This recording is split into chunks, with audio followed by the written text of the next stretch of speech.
transcend that kind of finitude. Because one lie had to tell another lie, had to tell another lie. What do you mean post-human? No more humans? Oh, that was the human era. Man, I remember a long thinking in that realm of imagination. I'm gonna stay right here in the know. Where the energy source is. That goddamn sun. That sun. All life energies and frequencies come from the sun existence. And they fucking over it like a motherfucker. They come over with my post-humans. What do you mean post-human? No more humans? Oh, that was the human era. Man, I remember a long time ago we had the humans here. Because once those motherfuckers go to goddamn using their electromagnetic energies to goddamn stamp out all the problems, you might as well very well know that the human who created all this bullshit is going to become the problem that need to be stamped out. They already know it. They getting prepared for it. Because they know that it fucked up. Because one lie had to tell another lie, had to tell another lie, had to tell another lie. And at the end, the truth gonna stand, bro. The truth gonna stand, nigga. He's over the world, nigga. I am very suspicious of the transhumanist enterprise. Firstly, because it's conceived and enacted by humans. And somebody has to make the judgments. The judgments will never transcend that kind of finitude. Transhumanism is another human project.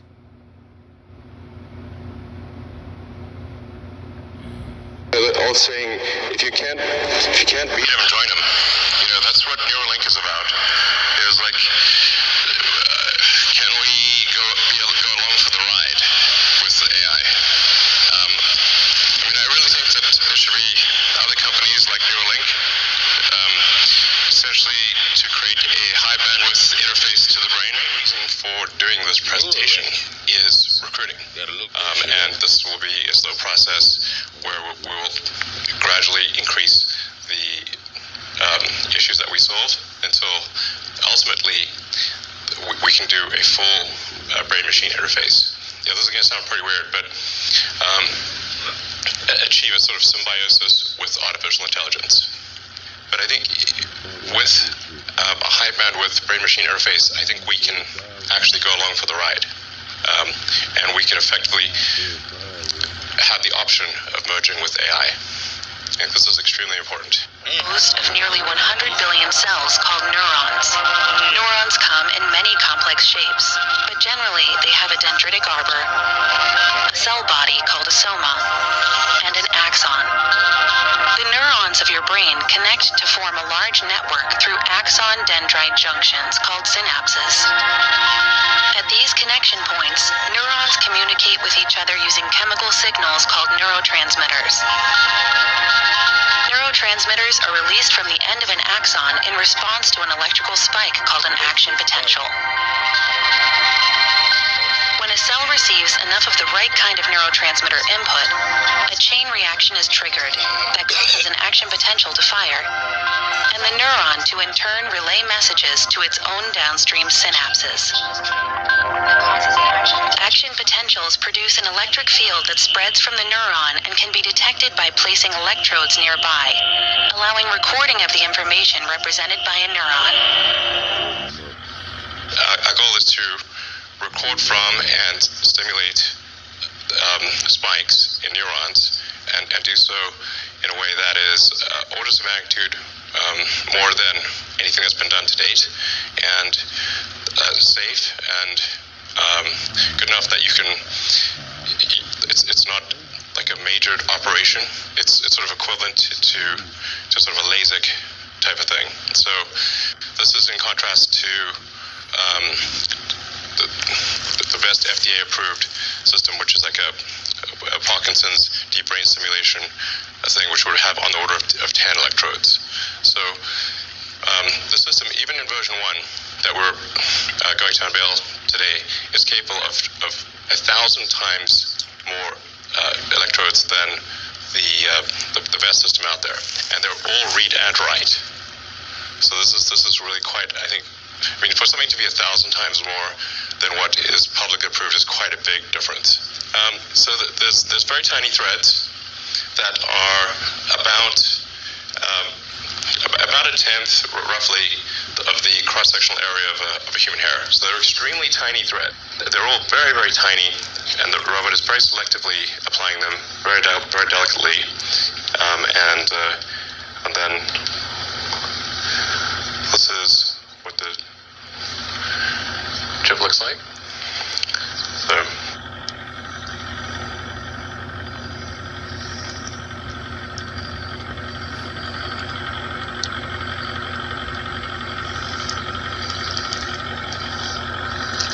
I think that plasma got a lot to do with this shit.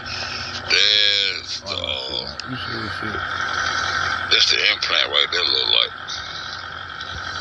That's a newer implant right there. I want to get a visual.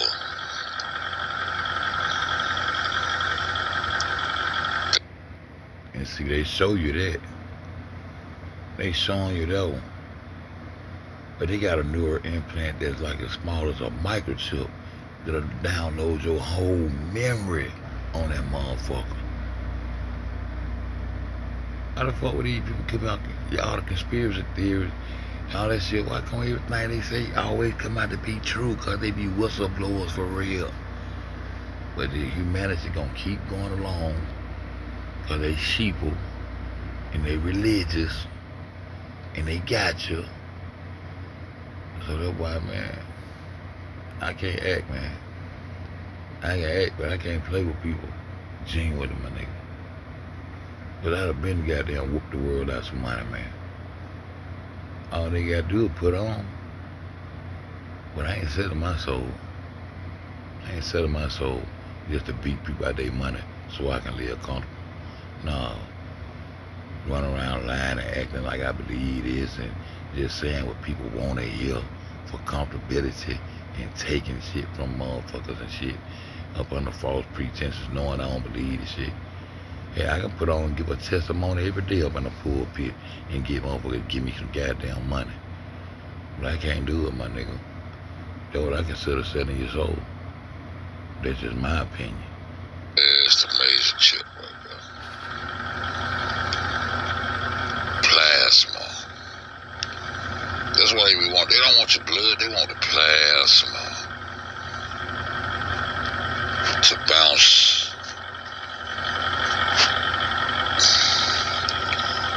and control the frequencies. I should have been a scientist or shit. That's why they put your plasma in those chemtrails.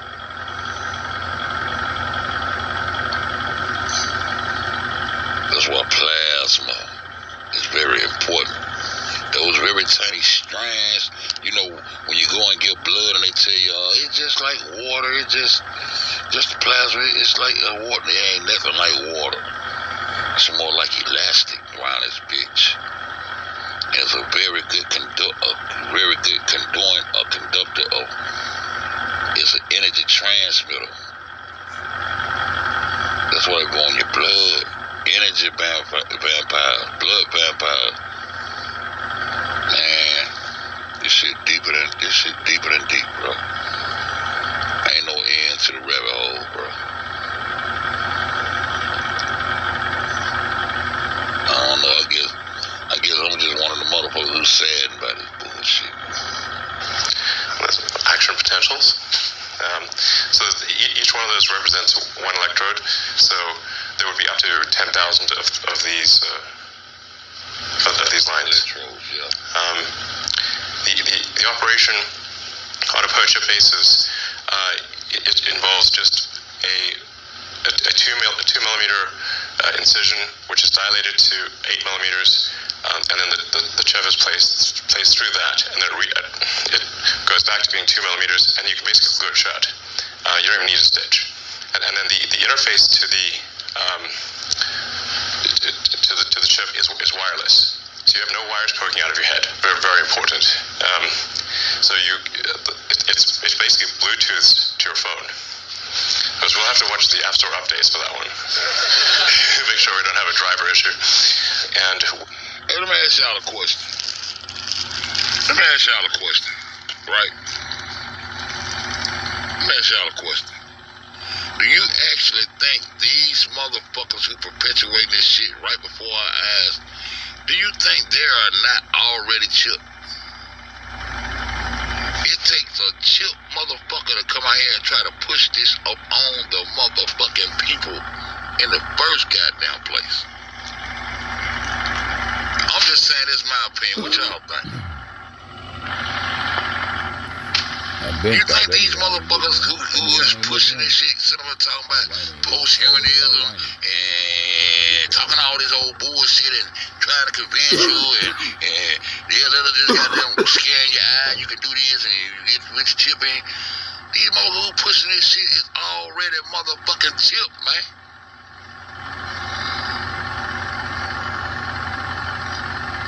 The motherfuckers who talking to us is already chip. Even me coming talking this nonsense to us, the same way they came on talking that nonsense about. I'm trying to tell you, bro. I hate to keep going back to that God, that globe, and that gravity, but that's my final analysis of my research upon this motherfucking plane of existence, and the only thing I got left is the truth to kill, bro. This is what this shit led us to. This the next generation this shit led us to. Listen to that. Some motherfucker gonna tell us how existence came into being. Nobody can tell us this shit. Why is that so hard? Because we up under so much mind control from goddamn being feared down by these people. I ain't met a motherfucker that can do that yet. They can big bang their ass off. They don't know what they're talking about. They can't tell you how goddamn existence came into existence because they wasn't there when it came into existence. Millions and billions of years, this motherfucking earth, this flat plane has been in existence. And this is where this shit done led us to. These same motherfuckers, every last one of these motherfuckers I'm looking at, especially Neil deGrasse Tyson, all them over there push that globe shit, the outer space shit, this nigga here, just look at them. They already up under some kind of trance, man. They already post-humans. That's why they pushing that shit upon humans. They coming to push this shit upon you. And the technology is already well developed and more advanced than they gonna let you know. These motherfuckers were looking at big screen TVs, goddamn 100 and 200 years before they goddamn, probably longer than that, before they even let you know that you can have one. In the military, them motherfuckers fuck with all kind of shit before they let the technology come out to the masses of people. And when it come out to the masses of people, can't nobody afford to fuck with it in a certain way but the motherfucking elite. But we're just tired of hiding from it. Fuck it. Man, I'm tired of this shit, man. Fuck it. I'm gonna talk on my phone right now. Fuck that shit. Hello. What the fuck that nigga got? Oh, this called a cell phone, motherfucker.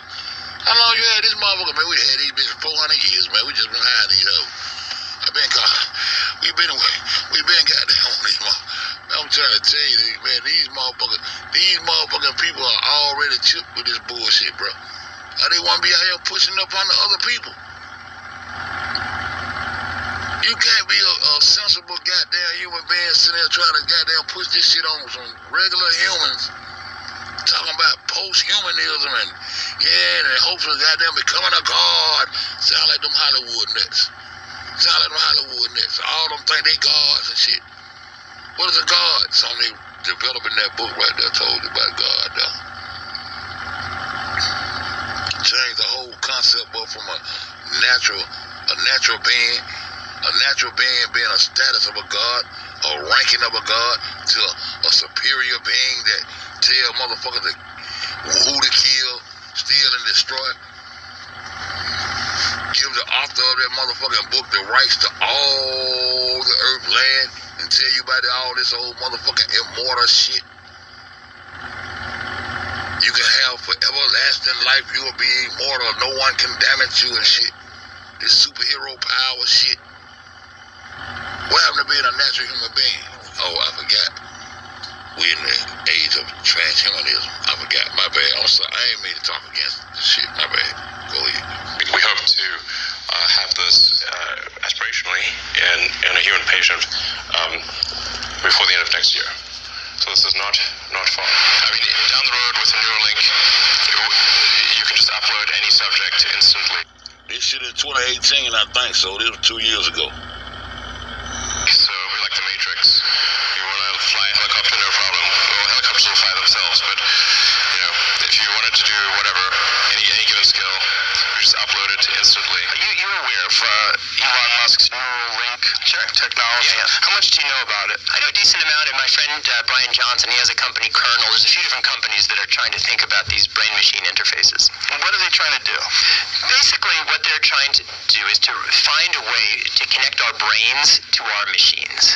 And there's a little bit of progress. Our brains they're incredibly complicated, and they're messy. I mean, there's a lot that's happening. But we are increasingly figuring out how to connect our brains to our technology, and so people are imagining a time when we can do things like download memories, download ideas, or upload memories and upload ideas. And there's some very early science that is suggesting that this will be possible, but it's still the very early days. The very early days. But Elon was giving the impression that sometime this year they're going to release something.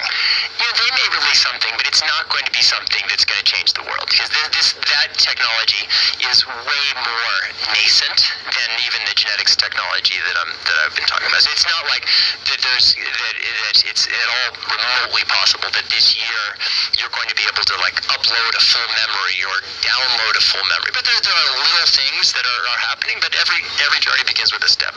But the technology is fairly transparent in terms of like where the state of the art is right now.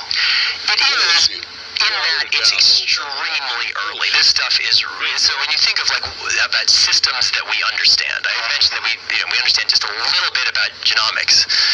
We know less about the brain. The brain is kind of the great unknown of this universe. We know more about the oceans than we know about our brain. I mean, we know very, very little. We understand that if you kind of stick an electric current in somebody's brain, like that's going to, if you kind of shoot a spike through somebody's head, but really understanding how the brain functions, we're still in the very, very early days.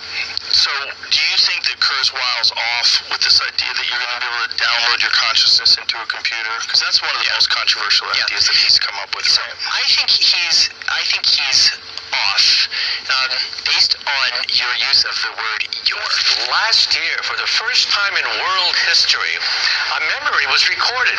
We can actually tape record a memory and insert it back into an animal, and it remembers. This is amazing. At Wake Forest University, also in Los Angeles, they took a mouse. I can't stand that motherfucker right there. That one of them motherfucking world of globe ass niggas. I can't stand that motherfucker. Look at that boy golden. I can't stand that bitch. I can't stand that bitch though. I hate to hear me talk. I hate that motherfucker when we talk about number bullshit. Nigga world said to my bitch ass.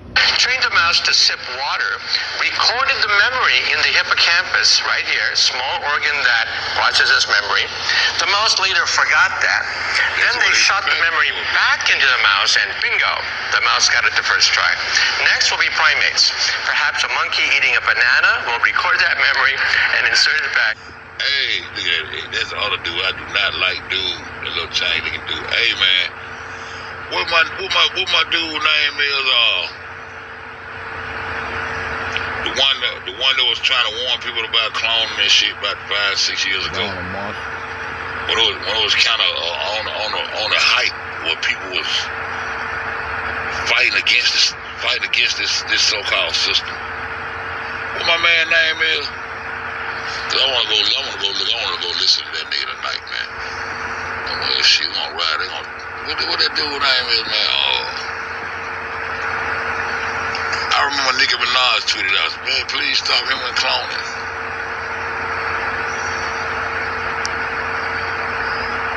what my dude name is? Somebody know who I'm talking about. What my dude name is? His name on the tip of my tongue. Nah, not David Ike. What his name?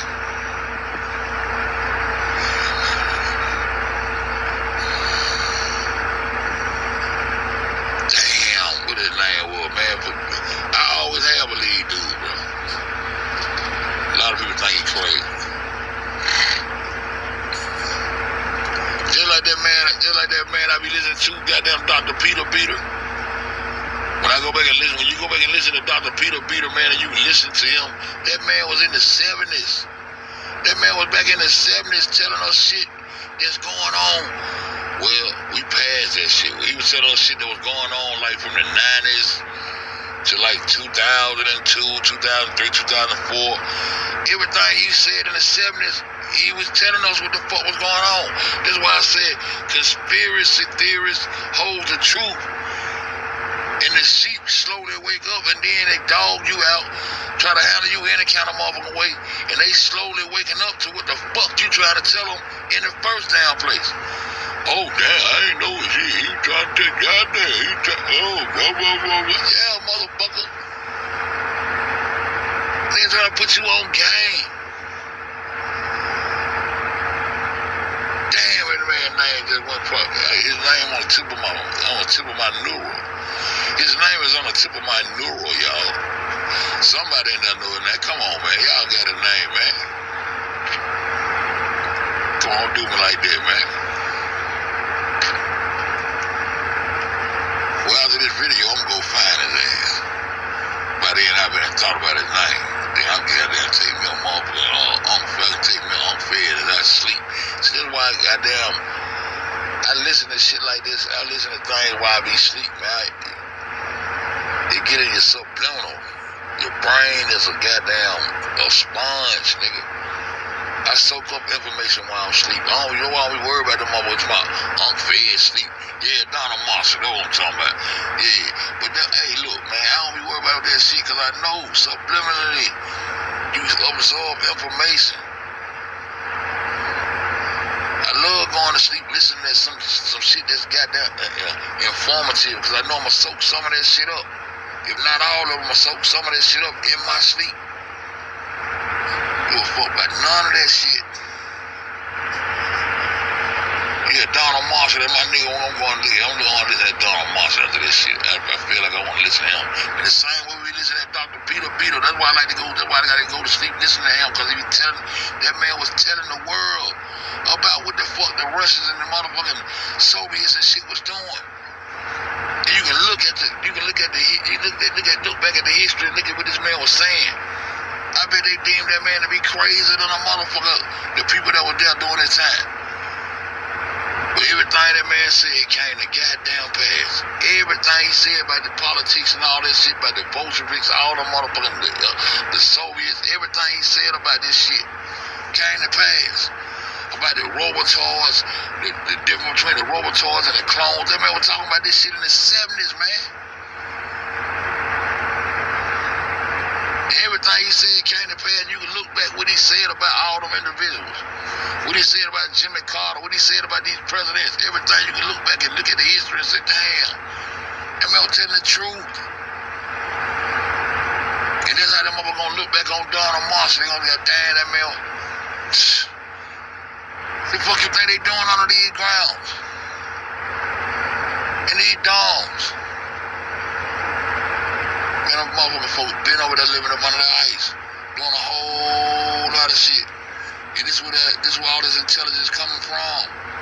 It's about the God particle and all this old boot, man. And the short-term goal is to create a brain pacemaker for Alzheimer's patients. In the future, we're going to have millions of people who forget where they live, wander around. Why not have a button? You push the button, and you immediately remember where you live, who you are, who your kids are. And beyond that, who knows? Maybe we'll upload the vacation that you never had. It seems so mind-blowing to me to consider that memory, which is not a static thing. This dude crazy as hell, man. My dad died of Alzheimer's, bro.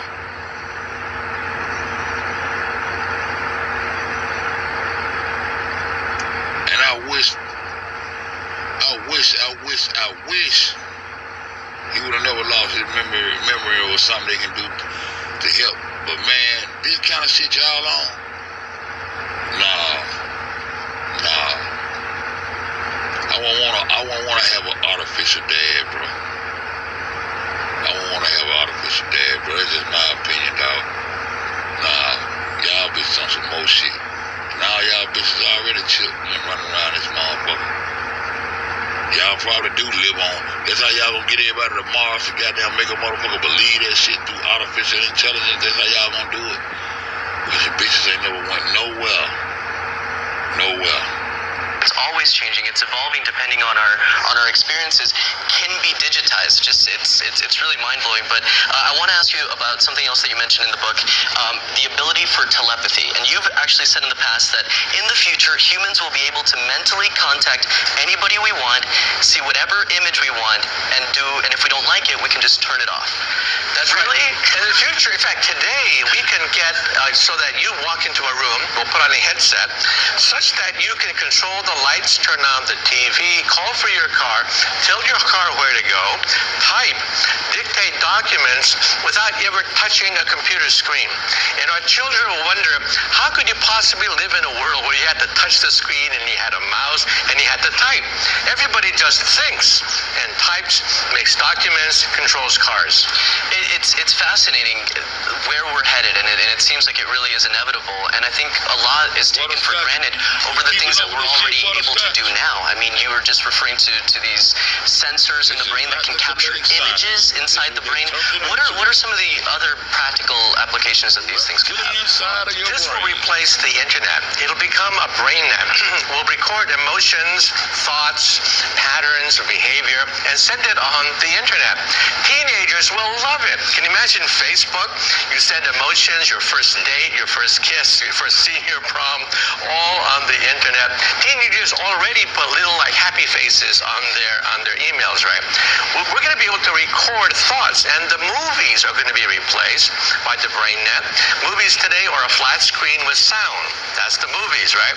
In the future, perhaps emotions and feelings will also be conveyed. This is called total immersion entertainment. It's amazing, and actually that reminds me of this new movie that's coming out now, this Johnny Depp movie called Transcendence, where it kind of takes that premise as well, taking your consciousness and uploading it digitally. But I wanted to ask you, I mean, you make it sound like it's going to be a lot of fun, but it also, there's aspects that I think are a little bit that we can upload into the mind, perhaps memories of a job that we're not trained for, or perhaps a college student will upload a course that they flunked in college. We can perhaps increase our intelligence. And now we're also investigating super intelligence, photographic memory. People who memorize everything. They hear a concert, they see Ain't nothing super about that word Superman. Supernatural. I told y'all that 2 years ago. That's super shit. That super shit fucked up. landscape. They can draw the landscape. They can reproduce the entire concert on one try. How is it possible that people have that mind? We now believe that the mind records, but the mind also forgets deliberately. These people, the forget mechanism is broken. They never forget. They have a photographic memory, and we think that some great scientists of the past had this ability, the ability to have access to powers of the mind that we cannot as mortals. Right, and this is nothing new. This is something that can date back for a very long time. People that have those photographic memories, and you've actually said that right now, the time that we're living in is the golden age for learning about the mind. That we've learned more in the last 15 years than in all of prior human history. Why? What took so long? Because only recently have we had the physics, the instruments like the MRI scans that are sensitive enough to see the blood flow of the thinking brain down to like 1/10 of a millimeter. And now we have supercomputers that can actually read these thoughts and control computers by thinking. So by thinking, we can now control mechanical arms, mechanical legs. We can type. We can control thermostats, turn on the web, change a channel on a TV set, turn on the toaster. All of it just mentally. And at the next International Soccer Games in Brazil, scientists at Duke University want to take someone who's totally paralyzed, outfit him with an exoskeleton, and he will introduce the International Soccer Games in Brazil. That's amazing. And actually, one of those things that I've always enjoyed about your work is you're very gifted in taking these complex theories and making them easier to understand. So, Stephen, if we ever really develop the technology to upload your brain into some computer, providing life after death, or at least consciousness after death, would you be first to sign up for that? My body hardly works at all because I have motor neuron disease, otherwise known as ALS. So getting rid of it would be no loss and would spare me discomfort. Being immortal as solely a brain, I could see the future unless I was terminated by someone switching off the computer or by a computer virus. Well, I hadn't thought about that.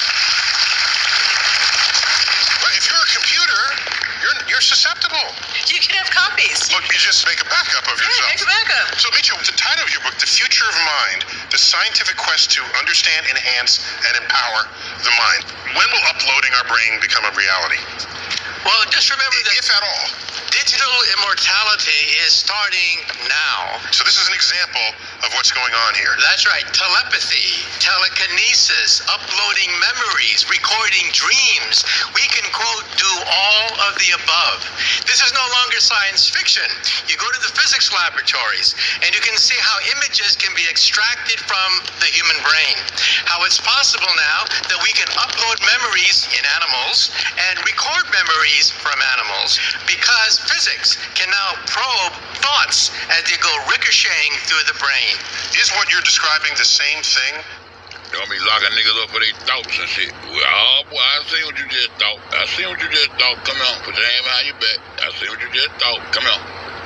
As consciousness? Because if that's the case, then we can say it's not just our thoughts that live forever. It's our very identity, our self, our conscious self that lives forever. Well, there is a theory that says the soul. The soul is information. It's a vast amount of information, but nonetheless, it's information that can be put into holographic form, such that even if you pass away, something there survives. But theoretically, that is effectively immortality. Once you reach that point, that is you living forever. Why not have digital immortality? Wouldn't you want to talk to your great-great-great-great-great-grandkids who want to meet their great-great-great-great ancestor? It depends what they're like. This gives you movement throughout time and throughout space. So this is being godlike. Well, that's what we're talking about, transcending the human race. But where we're headed, and let me tell you, 1 minute, is these devices are now capable of actually recording dreams, but not in a very granular way.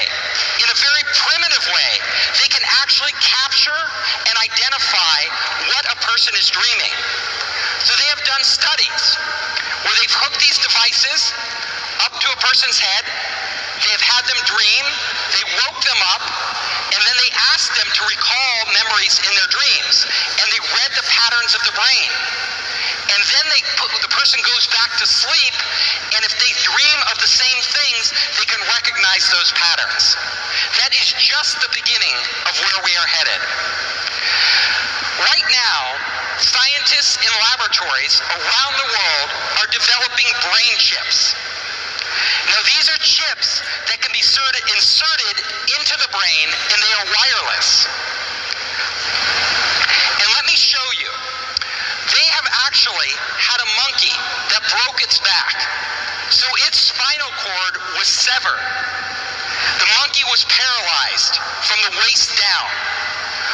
But they inserted a chip in the monkey's brain, and then they inserted another chip in its lower spine. And they allowed the brain to communicate with the lower spine. As soon as they did this, the monkey could walk again. That is amazing. Totally amazing. So they could actually transmit the thoughts of the monkey wirelessly to parts of the body. But it gets even more amazing than that. So they now have in a laboratory monkeys with chips in their brain. And then they have an electric wheelchair. And just by thinking, just with the thought of the monkey, they can drive the wheelchair around.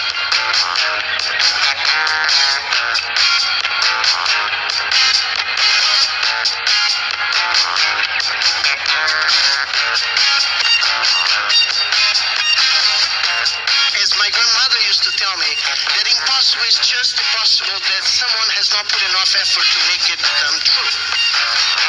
Think about that. If a monkey can do that, what could you do if you had that chip in your brain? They have also done experiments with monkeys with a chip in their brain and a robotic arm. And the monkey, just by thinking, can reach out and grab something like food and feed itself. That is amazing if you think about it. So the monkey's thoughts are actually able to control things outside their body. So when we start to think about the future, about where technology is headed, this is where we're going. We will have brain chips in humans. And the people who will get those brain chips first are people who suffer from severe medical conditions. So if you have a severe medical condition, like you're paralyzed from the neck down, or you suffer a brain disorder like Alzheimer's disease or Parkinson's disease, and that brain chip can restore your quality of life, would you hesitate to get the chip? No, of course not. You would say, put the chip in my brain. So that is starting right now, these experiments. And even more interesting, scientists have done experiments with rats, and they have chips in the rat's brain. And what they did was they taught a rat how to do certain things. And when the rat did all these complex things, it could get food. Now, it took the rat weeks to learn that. Weeks. But then they hooked the rat's brain chip to the internet. And they had another rat in another city. And instantly they connected those two rats' brains. And do you know what happened? The other rat knew how to get the food right away. It didn't have to learn anything.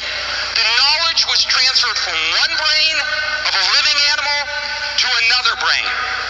That is amazing. That opens up a world of possibilities, because if they can do that in rats today, imagine 10 years from now what they can do in humans. And we will go there. So, mind-to-mind communication. This is something of science fiction that we all read about. But this is actually... I told y'all, that's why them bitches stopped meeting up at Bohemian Grove. Cause this how the fuck they started telepathically talking and shit like that. That's why they don't catch them at Bohemian Grove meeting up no more. They meet up in the mines now. Yeah, that's how that shit go. I just got a shower, y'all. I can't go back to sleep. Crazy. Actually possible today, as I just showed you. So there will come a point where if we have a chip in our brain, and you out there have a chip in your brain, we can communicate. We can communicate without talking. We can communicate when you're halfway around the world. And we can exchange knowledge. So, if you look at a world where we have these chips that are connected to the internet, all of a sudden, every piece of information on the internet becomes accessible to our minds. Now, when we look back at today and we have to go to Baidu or Google and type it in, that will seem so primitive. Nobody will do that. You will just think, what knowledge do I need? And it will appear there for you to use. But it gets even weirder, stranger. Because we will not only be able to transfer knowledge, but we will be able to transfer memories. Now, so you could have an experience like skydiving, and all of a sudden you could transfer that experience to a friend, and all of a sudden they have experienced what you have experienced. It gets even weirder, because we will be living our lives as our lives. We know our lives and our memories, but you will all of a sudden have access to anybody's life who wants to make it available to you. People will put open source their lives so others can download pieces of their lives and experience those things. That will be really strange. We won't know the difference between our own memory and a memory we acquired from someone else. Think about that. It gets even stranger. So, that's why them clones act so motherfucking stupid, because that's what they do to them. That's what they do to them fucking clones. And they already said that what the fuck they do to them clones. Y'all niggas crazy, bro. Got a goddamn U.S. soldier on this motherfucker telling me that clone name, that he on the end of that fake breaking bullshit, pussy ass nigga. Pussy ass nigga. all of us are here learning as Seeds, right? Getting EMBAs and MBAs. Well, this will be obsolete, because Seeds will literally be in the cloud, and you will just download from all the best minds in the world whatever you need to know when you need to know it. Our brains will be, we will no longer have universities as we have them today. That will change. Information will be on demand. Information will be commoditized. Knowledge will be commoditized. All of us will be smarter, have infinite amounts of storage, and infinite access to information. It will be unheard of. We will no longer be this isolated human being. We will be connected to everything. So we just gonna connect and be part of it all, and we just gonna know everything and just know it all. We're all just gonna become know-it-alls. And then what? What's happening to this shit? So, you can imagine not only will we be able to get knowledge, but we can actually have full experiences in our head. So right now we have these clunky VR units that we have to put on. But in the future, you can just download a whole environment and actually live in it. And all of you might think, this is not real. But do you know every night when you dream, those dreams are real. No matter how fantastic your dreams are, they are real. You feel like you're really there. Our brains have that capability already built in. All it takes is the technology to stimulate and transfer the right images in our brain, so our brain creates them, and then we will live like the difference between us dreaming and reality will be blurred. We will be spending a lot of time outside our bodies. So, think about this. You, as a human being, right now are trapped in this body. I remember one time I had this dream of niggas being just frozen. He's a whole lot of like a million little motherfucking boxes. Everybody had these little space in these little boxes, waiting for their time to come, to be activated again. And I was in one of those little spots. But all million people that was in these little individual boxes with me, we all understood and communicated with each other. This is one of my thoughts of if all this shit is already taking place, what they saying, and I want to sleep and dream and shit, then you just frozen in time in this little capsule, this little box, billions of them, waiting for your turn to step on stage, waiting for your day to come again to move around in the flesh.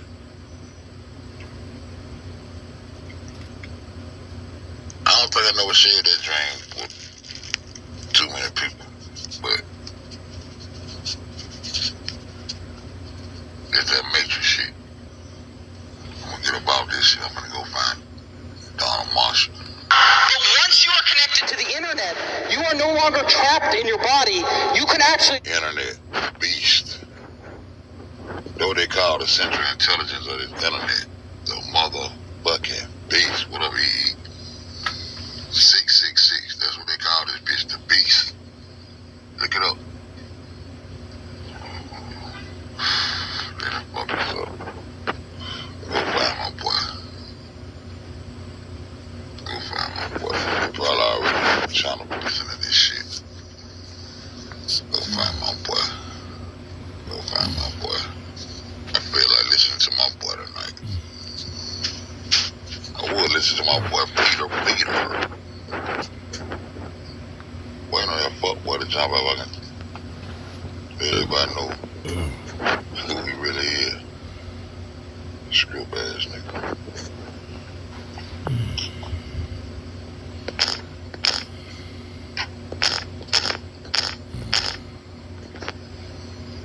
So I listen to my boy Donald Marshall. I ain't heard from him in a long time. Look like they done got rid of my nigga. Look like they done got rid of my boy. Go my boy. Go my boy. Go my boy. Stole this one. Nigga my boy. It's about those reptilian shapeshifters that David Icke talks about. He's kind of got the story wrong. They're not dimensional at all. They're this dimension. And yeah, they're not spiritual, mystical, or anything. It's pretty sick. Oh shit. One of the great challenges in this world is knowing enough about a subject to think you're right, but not. It's about those reptilian shapeshifters that David Icke talks about. He's kind of got the story wrong. They're not dimensional at all. They're this dimension. And yeah, they're not spiritual, mystical, or anything. It's pretty sick. But I'll tell you about that in a second. First, I wanted to tell you about the cloning stuff, okay? Now, human cloning, I have to tell you, it's been done since at the end of World War II, okay? I'll tell you how they got it, and the whole shebang, like 33rd degree Freemason. I told y'all that I retraced embryonic cell cloning back to the 1886. My own research. So I'm probably going to die for this somewhere along the lines. It's not good. Okay. Picture this. I'm memory repressed about everything. Couldn't remember anything. I'm still getting side effects from this. I was memory repressed about the cloning stuff until I was 30 years old. They call it the awakening when they give you back the memories. Turns out they had me there since I was 5 years old, okay? And my family is there, my family member. Now listen to what this man saying and listen to what them motherfuckers saying. You tell me you think this man telling the truth. I've been believing. And everything, and they said they're not going to lie on a lie detector test about it. It's pretty big. Like, they were going to kill me, they said. Thing is, the way that this cloning works, okay, there's two different kinds of cloning, and it confuses people. Now, there's replication cloning, where it comes up as a baby, right? Put the cells in and make the same person as a baby. Well, there's duplication cloning as well, where they grow you in a big, thick tank full of water. And well, there's a few different grades of cloning. There's Mark 1 to 4 that I know of. And the problem I'm having is with the Mark 2. The thing is, Mark 1 was around at the end of the World War II, but it was a primitive clone, lots of side effects. Anyway, this is even on the net. Before I started blasting on the net about this, somebody said something about the... Dr. Peter told us about this same shit. About the Robotoids and Jimmy Carter and all them motherfuckers. Mark clones, and the first one being called the organic robotoid, and that's what it was called, even though there's no robotic parts in it. What? Dr. Peter told us about the robotoids that the goddamn Soviets, the Russians perfected, and the Germans perfected human cloning. I told y'all too, but it's all good. At all. Anyway, Mark II is an REM-driven clone. Okay, now what that means is when you go to sleep, the Illuminati, this is their main form of communication too. They don't call people on the phone. They don't meet at the Bohemian Grove anymore. Since they got cloning, they meet at the cloning station when they go to sleep. Each of them, I don't know how they do it exactly, okay, or else I'd know how to block it. But they can transfer your consciousness into a clone. And then when they can use the same shit old boy just got through talking about to communicate with each other and shit. But this man was crazy though. Okay. At the cloning station, if they have a clone of you, and they used to have to use a tissue sample from you, or I guess they said the cells from a woman's pap smear is like really rich in the cells to make one of these duplicate clones. They used to use kids' foreskins that were discarded at the hospital that got removed. That's what happened to me. But now they said they've upgraded the technology in the last 10 years, so now they only need blood. What they used to do with the tissue, well, they could also, they used to set this little oil drill looking thing over a person's forearm, strap their arm to a chair. And this drill, it had things on it that opened up, right? Now, it would go in, and when it spun, these things would open up, but then when it stopped, the things would close again.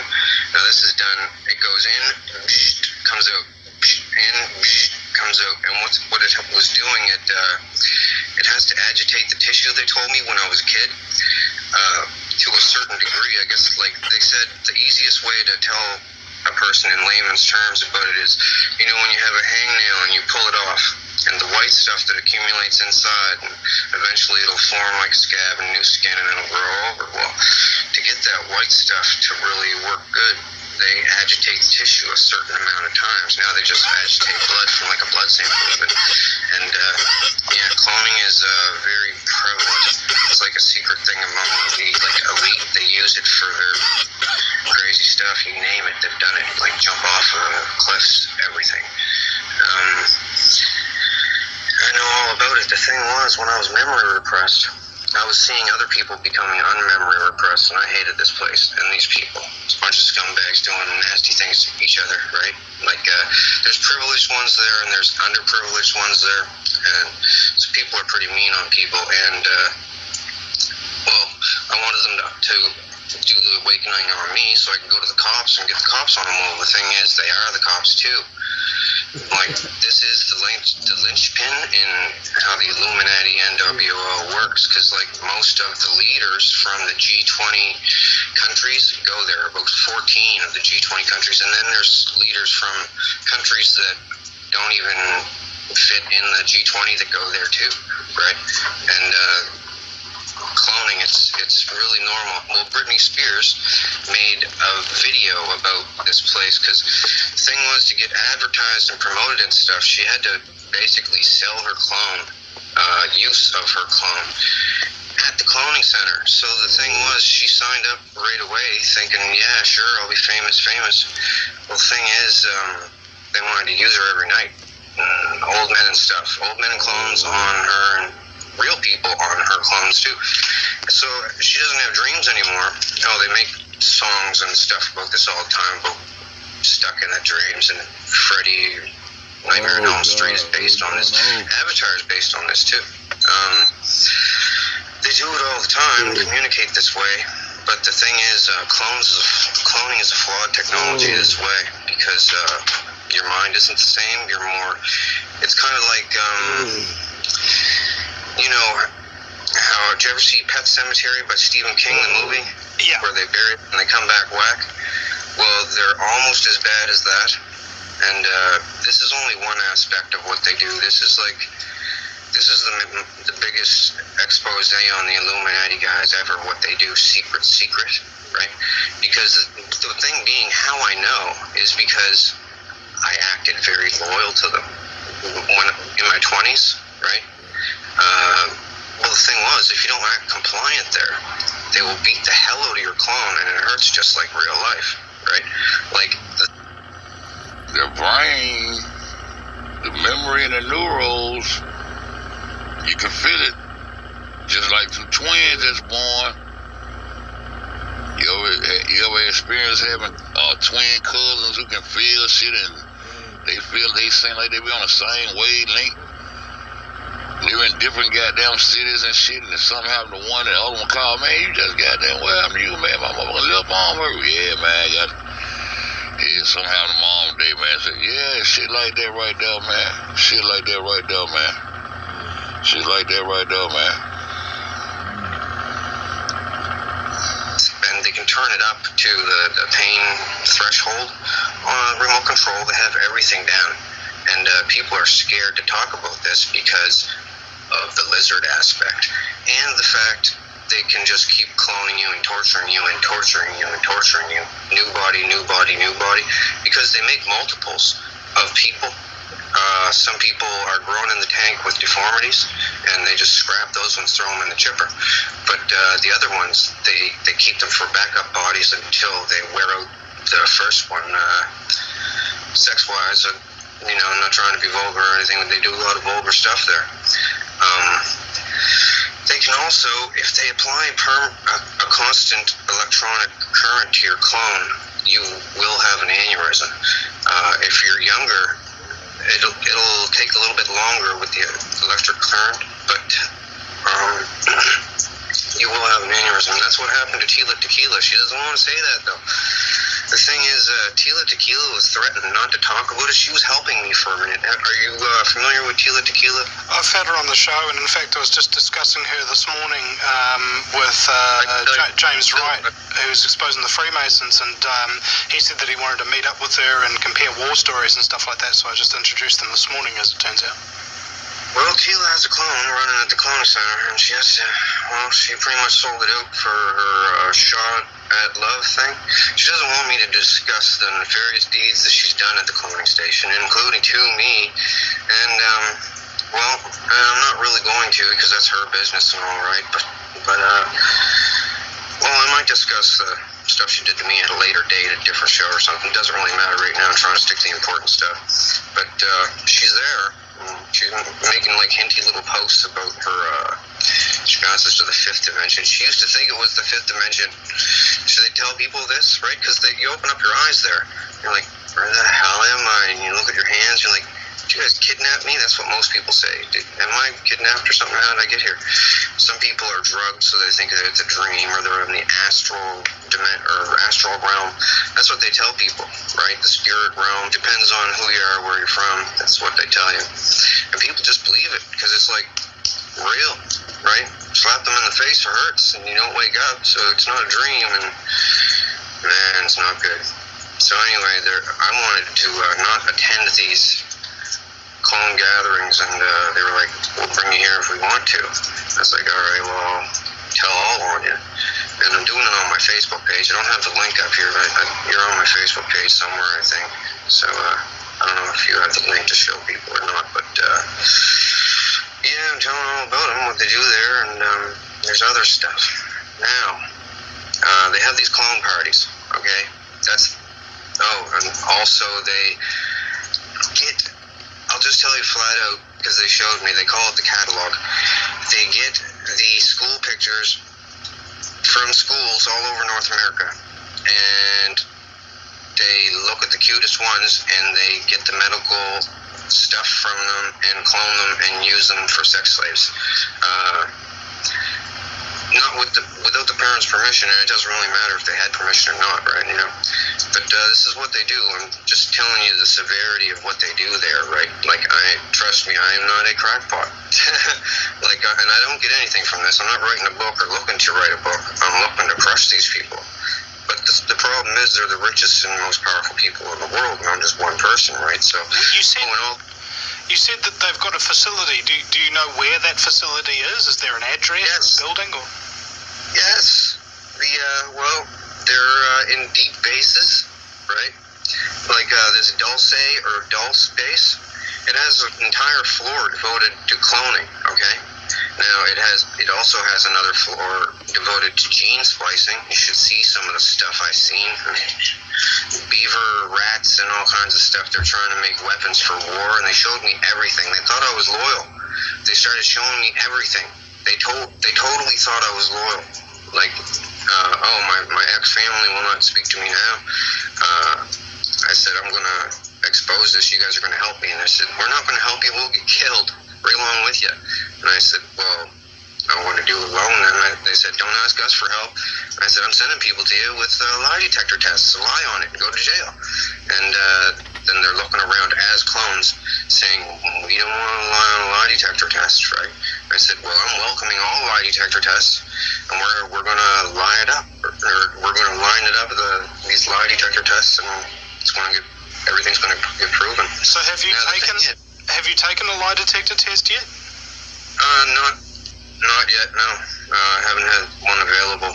But the thing is, it's so widespread, the corruption stuff. It's even bigger than what you truthers think that it is. It's, they have police and doctors and everything there loyal so that they can have clone sex with like a Britney Spears or an Angelica Jolie or something, and while they're sleeping, because they're like, what are we doing when we're sleeping? It's a big waste of time. We can go there and have lots of fun. So, but it's terrible, diabolical, nefarious place. I've seen all kinds of stuff. Oh, the Picton murders up in Canada, with that guy that killed all the hookers. That was set up by them. They videotaped all the murders. They used to clone Picton into the place and had him running around talking to him, and he felt like he was like a celebrity, right? Anyway, he used to smash them with a ball-peen hammer. Now, I'll tell you who was there, and this is how I know everything, okay? When I was 5, they brought me there to be used as what they call a diddle kid, okay? But all I'd do was cry and stuff. So they said, do you have any other kind of use? Do you sing or dance or something? So anyway, when I was 5, to keep them off me, I started singing like original songs there, just right out of the blue. Turns out, the first one, people liked it, and they had a famous person use it, and then they came back for more, and I made more, and other people came back wanting to hear more. It was just a kid that was making these songs, right, for free, because they never paid me. Nobody knew, right, totally foolproof. So anyway, lots of people, famous, high-profile people went there. I'm kind of apprehensive to say even, well, people that know me know who I'm talking about, but they're the highest profile people go to these cloning centers, and they wanted to see this kid that was making these songs. Well, Tequila started to come out and talk about them. She went on her radio blog shows. She said, in the cloning centers and the things you guys do to children. But the thing is, well, they told her at the cloning center not to do it, not to help me, because they're trying to play me off as a joke that people will spoof it or make fun and say, oh, they're cloning people, they don't have that technology yet. Well, they really do.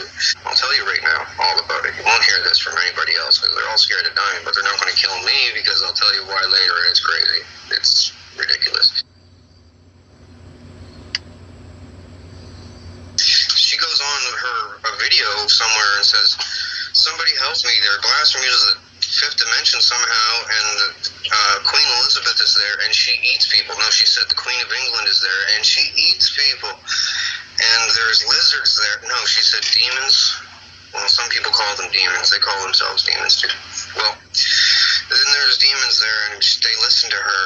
Well, nobody listened to her, and they gave her aneurysm there. Well, the thing is, they could have made her die if they wanted to. They just keep the electricity to the clone. They can do it to me, like, at any time. But I told too many people, and they're all waiting to see if I have an aneurysm now, or a heart attack, which it can happen to. They've done this to so many people. It's remote controlled execution, like assassination, that's undetectable, right? As long as they have a clone of you, they can kill you, like a bang. And they killed Bernie Mac this way, with an aneurysm. It's not good. They don't only have to do the electricity. If they keep a constant pain on the clone, like hard enough, like, it'll kill you. But intermittent pain will mess up your heart bed. That's what they've done to me. They torture tortured me there for like a torture spectacle, right? If you look, I should have had it on my miniature tablet here, but I forgot to. My Facebook profile picture, okay? Just look at it, and you're gonna say, okay, something weird is happening here. I'm on a Megadeth album cover, all cut up. It's like a picture of a clone of me, all messed up with a skeleton coming out of my chest and Megadeth up at the top. Well, anyway, it's a close-up of my face, and people look at that and they say, okay, now I got to look into this. And trust me, I'm telling you, the biggest secrets of the Holy cow, it is your face. Yeah, it is kind of, yeah. Not kind of at all, it is me. I was asking, well, I'll just tell you, Queen Elizabeth got really interested in this magic kid that could make these songs out of thin air, so she had me serenading her because she thinks she's really special. She's pretty insane, by the way, by 5 different ways. She rules this cloning station, basically. Her and Vladimir Putin. All of them are there. Muammar Gaddafi was there. He's not actually dead, by the way. That was a clone of him that died. And all the people around him jostling the camera, the video, the phone video, they were all in on it. He's not dead. That was a clone that they killed. That's why they buried his body in a remote location nobody will ever find, because it's a clone, and the cells are different and stuff, I guess. Like they're grown in 5 months in a big glass tank full of like salty water, and just takes 5 months, and it's no cost at all. It's basically maintenance. They just got to get tissue from you. Now, Britney Spears put in her video, she said a fantasy of hers was to blow up a cloning station so they couldn't make any more hers, right? So for this video called Break the Ice, she made a Japanimation video of her breaking into a cloning station and breaking the clone tubes, and they look just like that, right? And 2 on 2, like one on top of each other. They have warehouses underground with them growing people, right? And oh man, it's very heavy. There's another aspect to this. It's the lizard part. Now, I'll tell you the straight skinny on the lizards, okay? Now I have to tell you about Tila now. Tila first, because, well, she was on my wall, and I was like, you're going to help me with this, and then she goes on radio, the cloning center's terrible what you do with the people there, and people don't want to go there, and then after that, everything changed, because that night when she went to sleep, won't say Freddy got her, but pretty much the world leaders put the scare of death into her, and a whole bunch of lizards did too, because they know that I want all the lizards dead, and all of the, now I'll just say it flat out, all of the lizard parasited hosts as well. Now I have to put this eloquently because they said that this is the end of the world event. This is the big bomb that could send the world into panic and loss of order, and what the end of the world 2012 and everything is all about. Well, it's about lizards and cloning.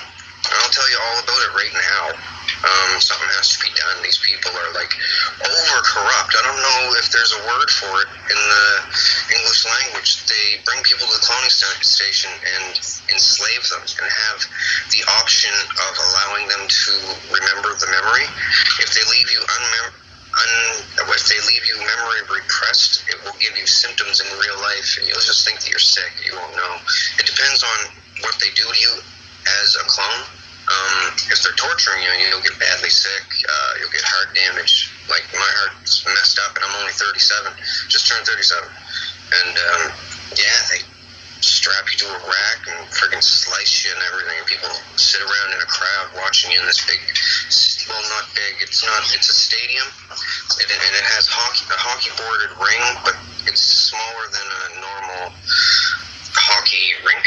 And the celebrities and kings and queens from weird countries are all there, sitting in the stands, watching this weird Faces of Death scenario thing. Made people sword fight. They made me sword fight there. I got all chopped up as a clone. And the thing is, they can have multiple clones of you, right? Now, they got chips in these clones too, so they turn you into the next clone, like, within a matter of, 30 seconds. Like, deactivate one clone and go over to this one and click it on, and I've experienced it. It's everything goes black. You don't have dreams anymore. some of the celebrities make songs. I've made songs for them there about not having dreams anymore, and your dreams are lost, and blah blah blah. Your heart this, heart that. Like, I made a lot of songs there. Can I ask, Donald, how do you know that you're the real you? Scars and clones. Well, these duplication clones can't walk around in public without what they call a handler.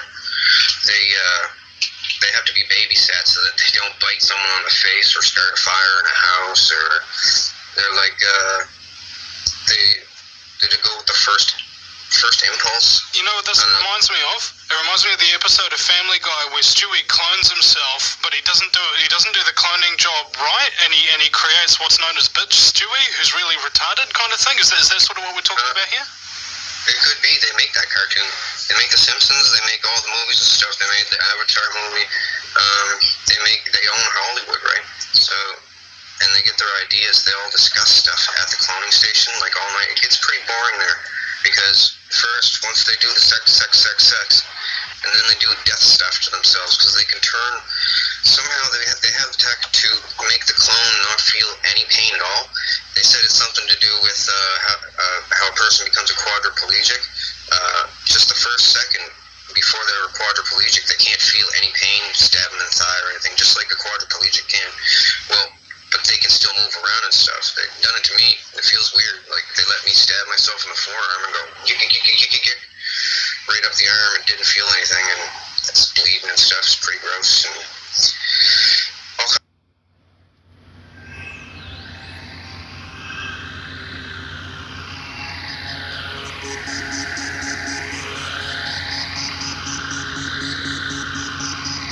his claims are bizarre.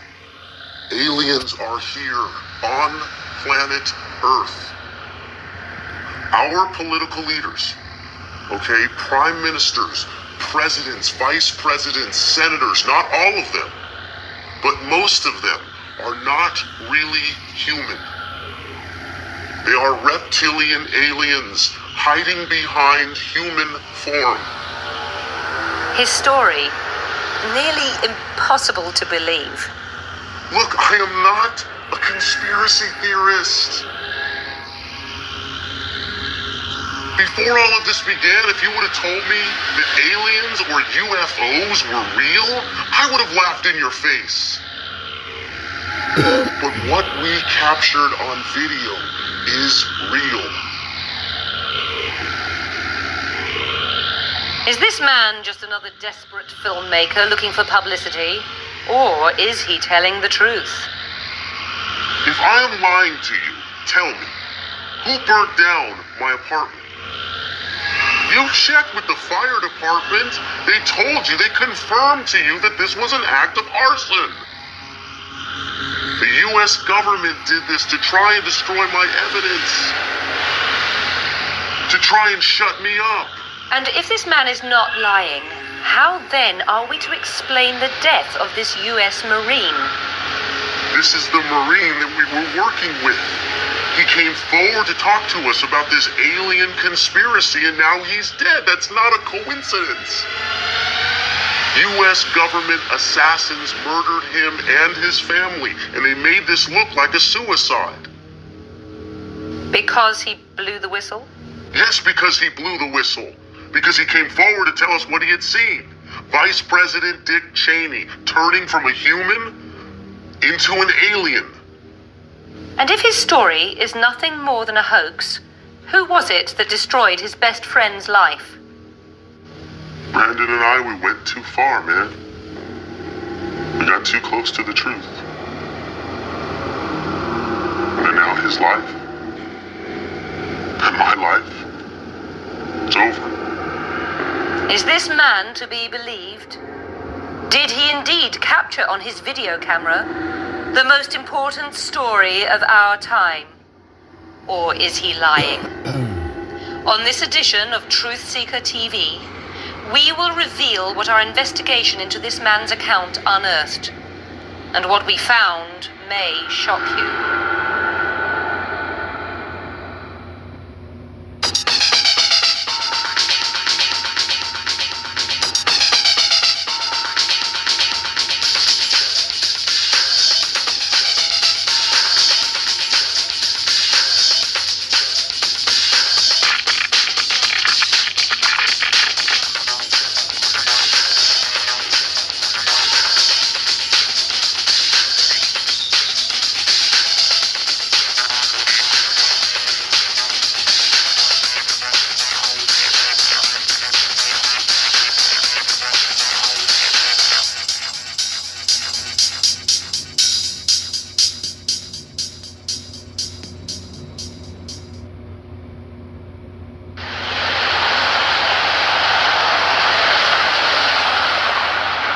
Angeles, California, December 2005. Our subject has agreed to grant us an interview, but only if we protect his anonymity. Because he fears for his life, we have agreed not to call him by his real name. For the purpose of this report, we will refer to him as Mr. X. Okay, Mr. X, tell us your story. It's really not my story. It's Brandon Corey's story. Brandon was a successful businessman and a father of two. And he was a great dad. I mean, he was raising these kids on his own after his wife Mary left him. Brandon was a good person, no doubt about it. But he was so naive. He trusted people too easily. See, he loved to learn, so he was always hanging out with these super intelligent people. But some of these people, some of these so-called friends, they were not genuine.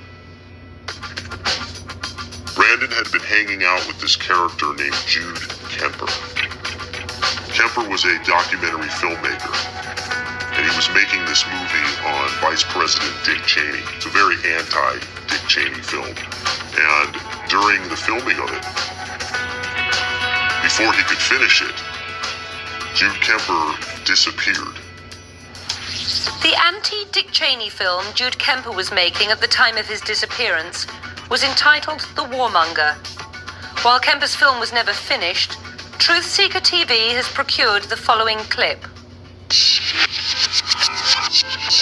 There is no doubt that Saddam Hussein now has weapons of mass destruction. There is no doubt that he is amassing them to use against our friends, against our allies, and against us. Vice President Dick Cheney is not just a greedy, thieving warmonger. There is much more to the shapeshifter that has yet to be revealed. The real Dick Cheney must be exposed.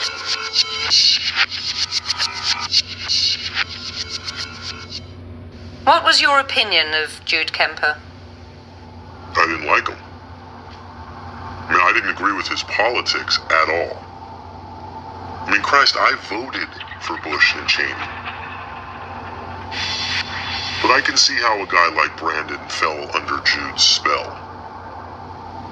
Brandon was naive. And Jude was tricky.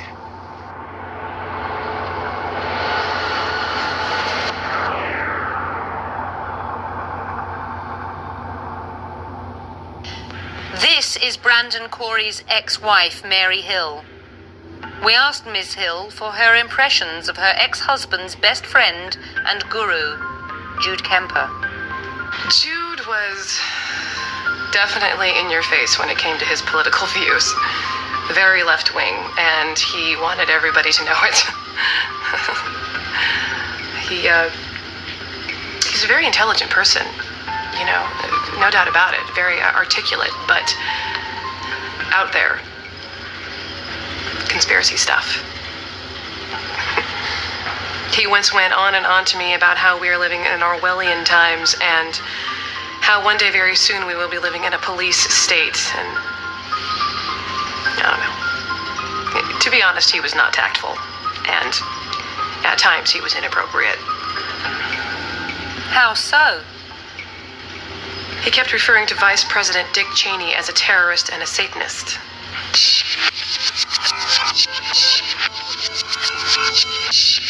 Dick Cheney and the masters he serves are not here on planet Earth to bring peace and prosperity through public service.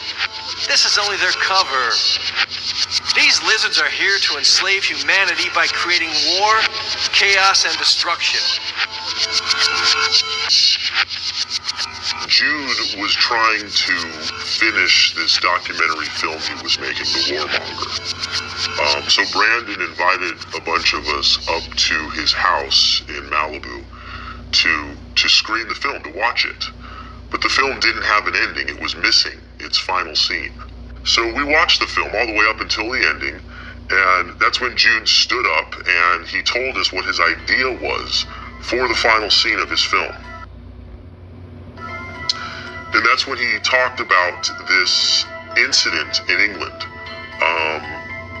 This disgruntled English person broke into one of the Queen's castles in England. And he was able to make it all the way into the Queen's bedroom, where, according to Jude, he sat on the Queen's bed and had a 10-minute conversation with the Queen of England, who was captured. The incident Jude Kemper was referring to is well known to the English. In July 1982, Michael Fagan breaks into Buckingham Palace and manages to have a 10-minute conversation with the Queen in her bedroom before being arrested by her guards. The daring stunt shocks the nation as authorities scramble to justify the breakdown in national security. So what does the Buckingham Palace break-in have to do with the ending to Jude Kemper's film? Because Jude was planning to do the same thing to Vice President Cheney. You mean to break into the Vice President's room and have a conversation with him? Yes, but unlike the guy in England, Jude's idea was to wear this hidden internet camera and capture this entire conversation on tape. And then he was going to use it as the final scene in his documentary. So what was Jude Kemper planning to say to Dick Cheney? I don't know, I asked him, but he wouldn't say. It was weird, he kept saying, all will be revealed, all will be revealed.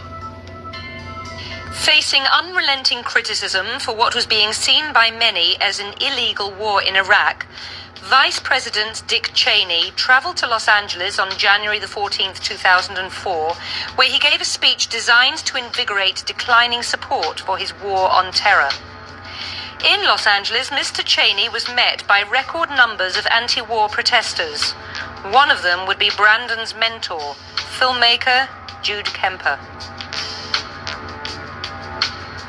Jude disguised himself as a Secret Service agent. He strapped on one of these hidden internet cameras. He broke into the hotel in Century City where Dick Cheney was set to give a speech later that day. He made it all the way up to the penthouse suite, to the penthouse floor, where he was arrested by U.S. Secret Service agents. The agents brought him into a room, they questioned him, and they beat him.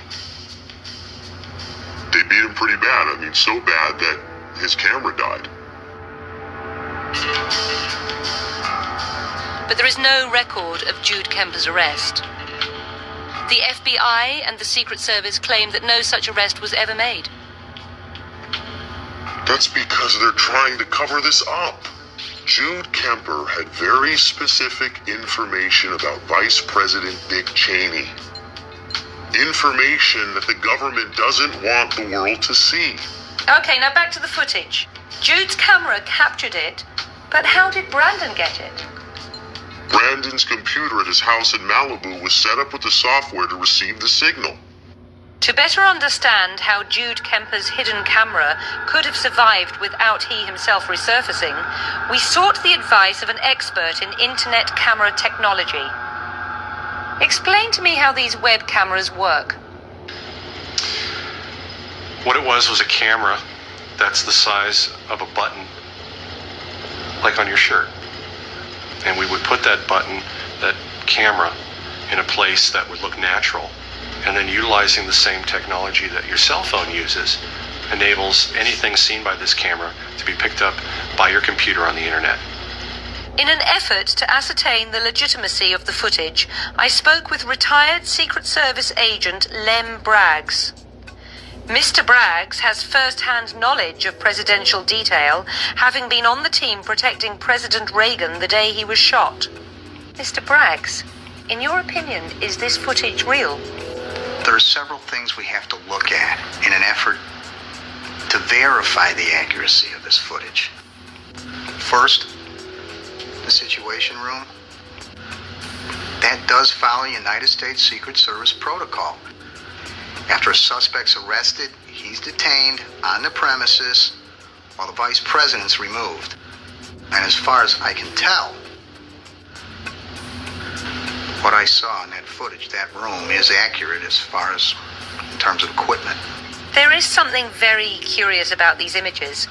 Jude Kemper gains access to the hotel by what appears to be underground tunnels. What do you know about these tunnels? I'm reluctant to talk about the tunnels. There's a tunneling system underneath the Century Plaza Hotel. As a matter of fact, there are tunnels that crisscross the whole of the United States. For what purpose? The transportation and protection of dignitaries, politicians, presidents, vice presidents, chiefs of staff, diplomats. But even if Jude Kemper had knowledge of these tunnels, it wouldn't exactly be easy for him to access them, now would it? There's absolutely no way. The tunneling systems in our country are impossible to penetrate. They're as difficult to access as the Oval Office. So then you're saying that another Secret Service agent, perhaps a mole, let Jude Kemper pass? That'd be the only way.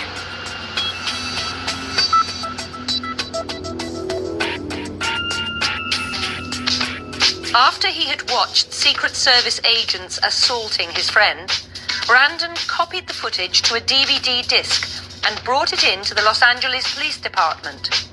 Truth Seeker TV has confirmed that Brandon spoke with a police detective named Scott Purcell.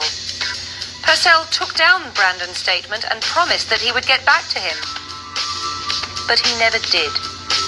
Detective Purcell refused us the opportunity to interview him for this report. What did Brandon do after the police failed to investigate? He went to the Secret Service. He went to the FBI.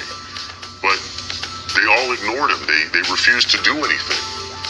And that's when he started writing letters. And he wrote a lot of letters. I mean, he wrote to Congress. He wrote to his senators.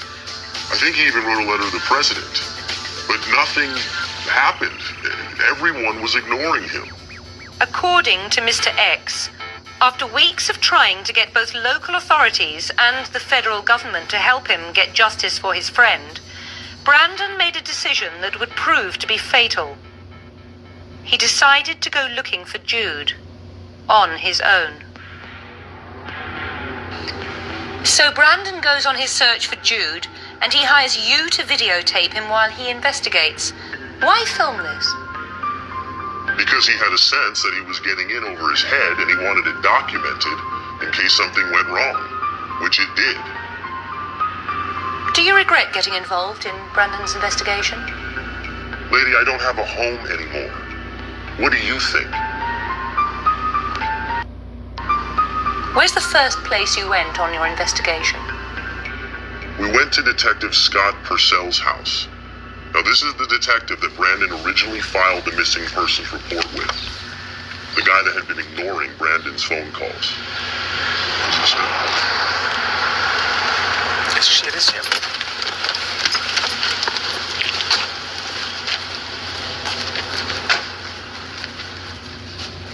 How did you find out where he lived?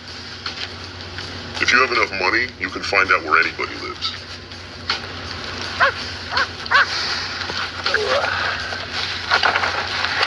Detective Purcell, Brandon Corey.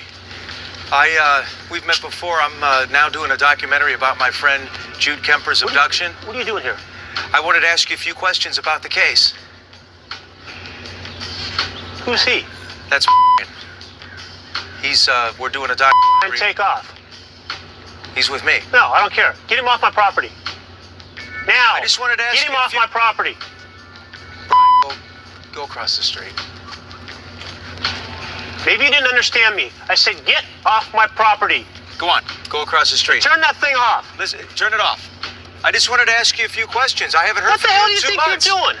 What do you... This is my house, okay? This is where I live with my family. My wife is in there. My children are in there.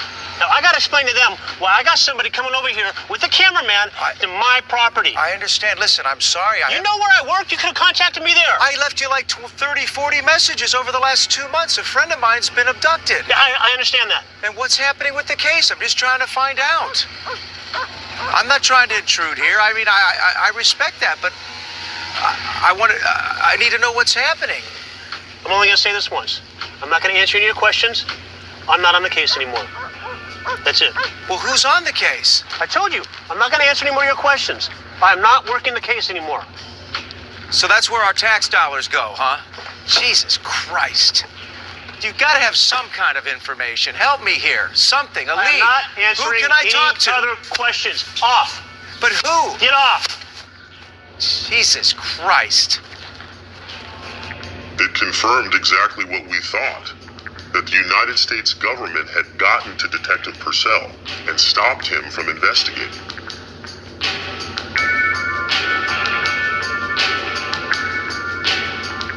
After exhausting all official channels, Brandon turns to the private sector by hiring this private investigator.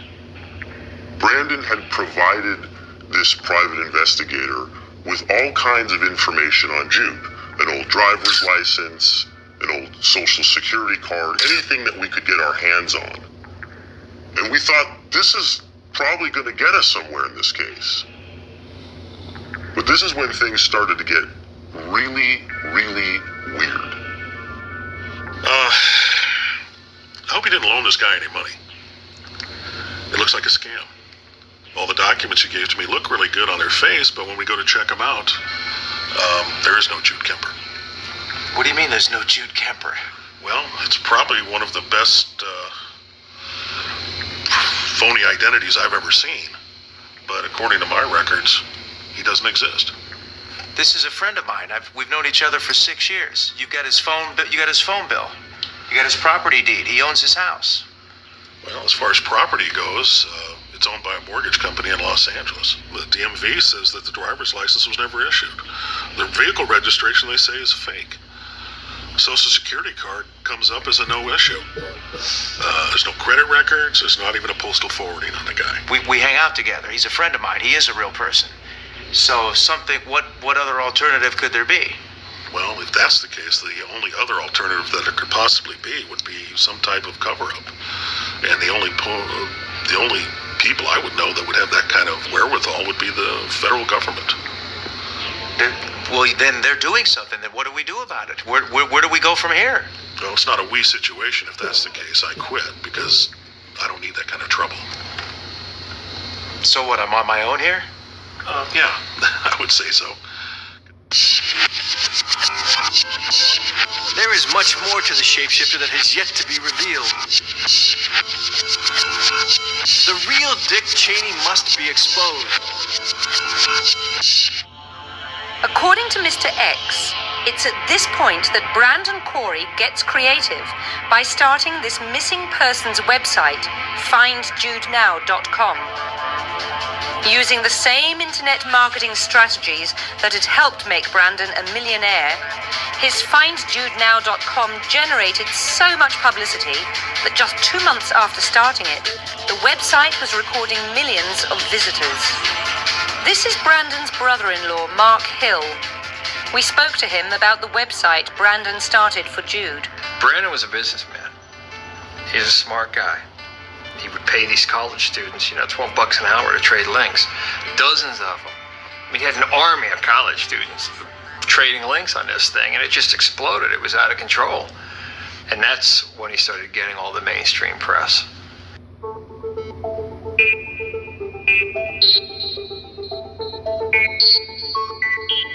I'm Brian Whitman. This is Fight for Freedom, your late-night forum to discuss the issues that mold your mind and corrupt your soul.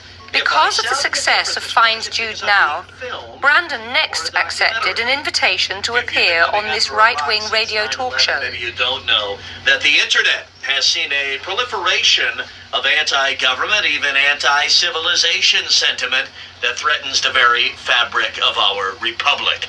Conspiracy theorists have always annoyed me, but today it seems that every wacko from Baltimore to Baghdad has a voice in cyberspace that they're exploiting to try and destroy America. My guest tonight is one such voice. Mr. Brandon Corey joins us. Welcome to the Lion's Den. Thank you. Appreciate being on the show. All right, you've got a website, www.findjudenow.com. The website is somewhat of a phenomenon. You're getting 10 million hits per month, you tell me. For the audience's benefit, so they might put this into some context, why don't you tell us about your little website? Well, Brian, the website was created for Jude Kemper. Jude is a very good friend of mine that I've known for years, a wonderful person, a political activist. In March of 2004, Jude went to a fundraiser here in Los Angeles with a surveillance camera to try to interview Vice President Dick Cheney. And that's where it pretty much all began. He gets apprehended by the Secret Service. You can literally see all the footage online, and the camera goes dead, and that's the last we've seen of him. The world is in the gutter, folks, and one of the main reasons for the rapid descent is the likes of Brandon Corey. I have seen your website. I have seen the $10 production that you've got up there. I have seen the fiction that you're offering. What is that supposed to mean, the fiction? This is a guy who has been abducted. He was a little bit of a radical in some regards, but this guy was a good person. A little bit of a radical in a post 9/11 world, dressing up as a Secret Service agent to sneak past Secret Service. No, it is ridiculous. You're right. Well, you don't but that's not a reason for him to be abducted. This guy is missing. My opinion is it's fiction. What do you mean it's fiction? Well, look, what do you mean? What? Do you know what fiction is? Yes, but you're saying what? So it didn't happen. Fraudulent. So where's Jude at then? So where I don't is know he? where's Waldo? This isn't a joke, Brian. This is somebody's life here. Yeah. This is somebody's life that you're making a mockery No, out I'm not making a mockery. It's fine to say it was wrong. It's fine for you to I totally agree with you with posing as a Secret Service. Should he have been handcuffed, arrested, and maybe even sent to jail? Absolutely. That didn't happen. He's gone. He's been abducted. I'm merely trying to find out what happened. The cops could care less. The government could care less. What if this happened to you? What if a member of your family or a good friend of yours was suddenly missing? All right, so go to the website, findjudenow.com. If you don't know where Jude is, you just might want to check out the website. Go to the online gift shop. Have your credit card handy. Maybe buy a coffee mug or a T-shirt. We'll take a short break. We'll get right back to your phone calls in a moment after the break. All right, we're going to take some phone calls here. You'll need headphones for that. You got a great job, Brian. It's good work if you can get it. You don't really believe that I made this up, do you? I mean, I know you're trying to get callers to call in and stuff like that, but be honest with me. You think this is a hoax? I say what I believe on the air. You do? Yeah. So you think this is a hoax? Why don't you just talk to me about this when we get back from the break? And that's the reason you had me on? Save it for the air. Brandon and I were no longer living together, of course, but we did see each other because of the kids, and we were close. And he would mention getting hundreds of emails per day because of the website. Every nut in the world claiming to know where Jude was. All the calls were pretty much bogus. But the person they met in D.C. we now know was the real deal.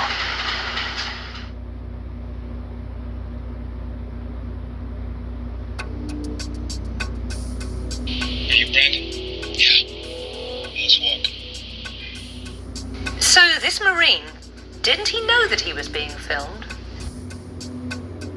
Well, I didn't think he knew. See, I was back a good 200 yards on the steps of the Lincoln Monument. Brandon was wired for audio. And we got him, picture and audio. But barely. After returning from special assignment in Iraq, where I worked to provide security for visiting U.S. officials, I was sent to a place called Bohemian Grove, here in America. Have you heard of this place, Mr. Corey? No, what is it? Bohemian Grove is a private compound. It stretches across 3,000 acres of redwood forest in Northern California. It's where the leaders of the world go to worship. What do they worship? At Bohemian Grove, I was assigned to work with the U.S. Secret Service to help provide protection for a secret meeting that was to be attended by major political leaders. I was assigned to protect an area off the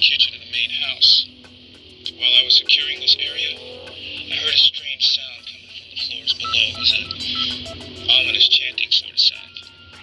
I worked my way toward the chanting, and after what must have been at least 15 minutes, I found the room that chanting was coming from. And that's where I saw it. What did you see? I saw a shapeshift, Mr. Corey. What's a shapeshift? Your friend Jude broke into the Century Plaza Hotel dressed as a Secret Service agent. Once inside, he was trying to make his way toward a hotel suite being guarded by 2 agents. Inside that room was Dick Cheney.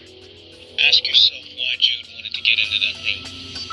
Jude was trying to get into that room to get him to talk about the war in Iraq, to get him on camera admitting that he lies to the American people. No. Your friend Jude might have been crazy, but he wasn't stupid.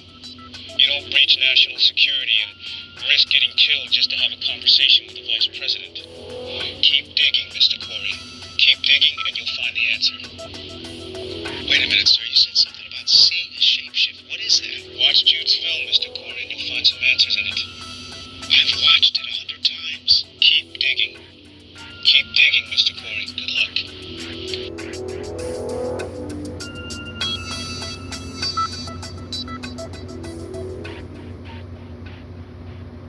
After we got back from D.C., we watched Jude's documentary again, and sure enough, there it was, that word. There is much more to the shapeshifter that has yet to be revealed. The real Dick Cheney must be exposed. See, we had heard it before, but now it meant something to us. It was that word that the Marine in D.C. had mentioned. I saw a shapeshift, Mr. Corey. A shapeshift, Mr. Corey. A shapeshift, Mr. Corey.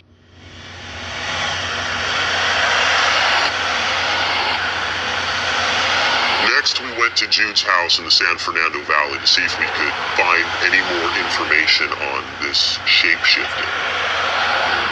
But when we got there, it was condemned. Shit, it's locked. You got a flashlight? So how did you get in? We broke it. Give me the camera back.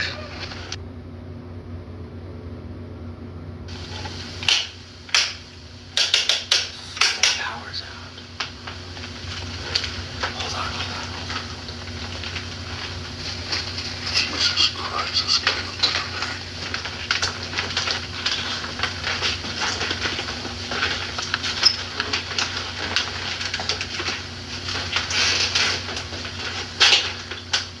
I didn't know your boy went to Yale. I didn't either. That's weird. What's so weird about it? I think he would have mentioned it.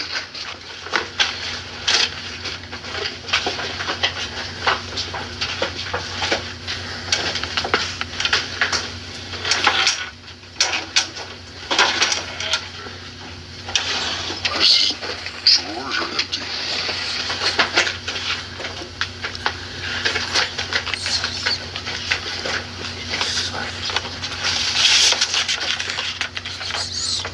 Here's that book from David Icke. This is that guy that Will was talking about on the phone. I got the same thing over here. Shh. What? What? What? Sounds like whispers.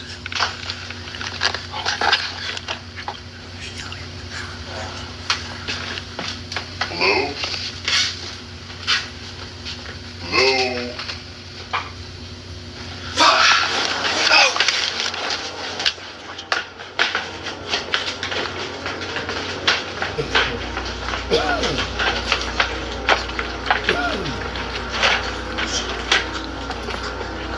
Take the camera. Have the camera. Have the camera.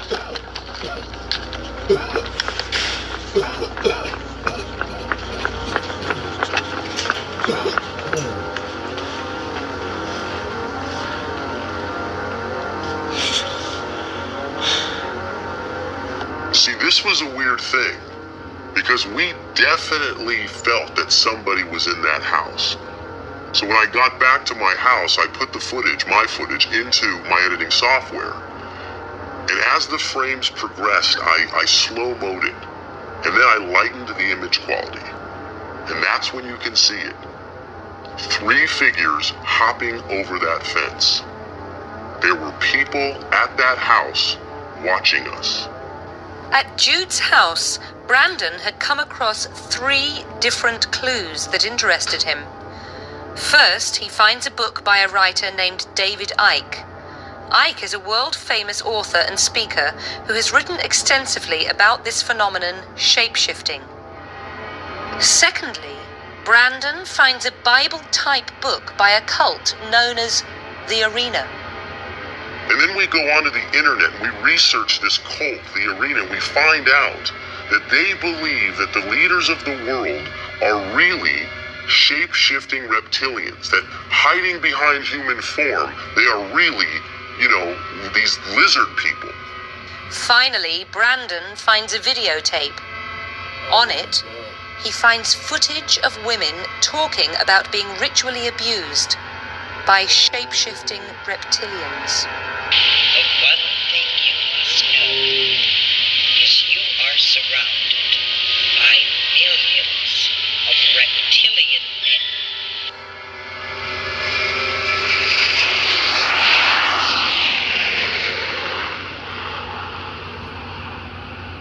Days later, Brandon and Mr. X travelled to England to meet with David Icke.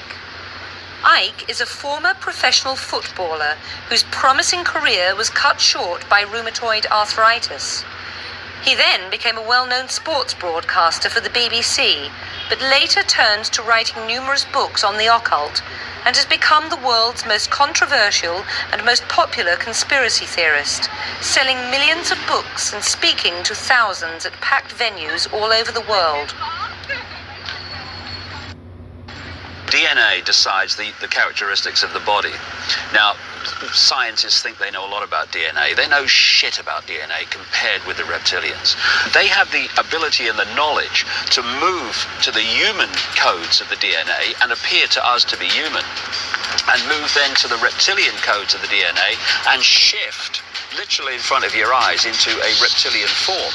But have people witnessed this? Well, I've talked to hundreds and hundreds of people who have witnessed this. I've come across endless stories. One of them, for instance, came from a victim of US government mind control. There are these massive mind control projects. And she tells the story in her book, and she told me personally, of how she was with George Bush, the father, in the White House when he was vice president, and he told her they were a extraterrestrial race that had taken over the planet, but no one realized it because they looked human. They came from a far-off space place. He told her this. He told her this. Did they not, want to kill her? I mean, that's who's going to believe it, Brandon? That's the defense mechanism. It's so fantastic. And he said that they had the ability, these hybrids, to move between human and reptilian form. That's exactly what we're talking about with shape-shifting. And interestingly, the first things to go, and that which goes quickest, is the eyes. They move to a reptilian form first. And it often happens when these guys are in a real emotional state or really, really angry. It starts to move that DNA shift. David, I wanted to ask you about some disturbing footage that I got in Los Angeles. There was some really bizarre, it's really bizarre. It's these women that claim that they've had sexual relations and relationships with these reptilians. I mean, have you heard of this before? Yeah, it makes absolute sense. I've heard it from so many different people around the world that this abuse and stuff goes on. Oh, fuck, what's going on here? All right, okay.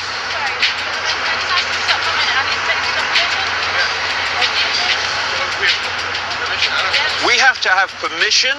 We have to have permission to film in a place that we taxpayers pay for. Are you winding me up? I'm afraid not, sir. Well, over here, you see, you've got this bloody protest here against the Iraq war. It's been going on for bloody 3 years.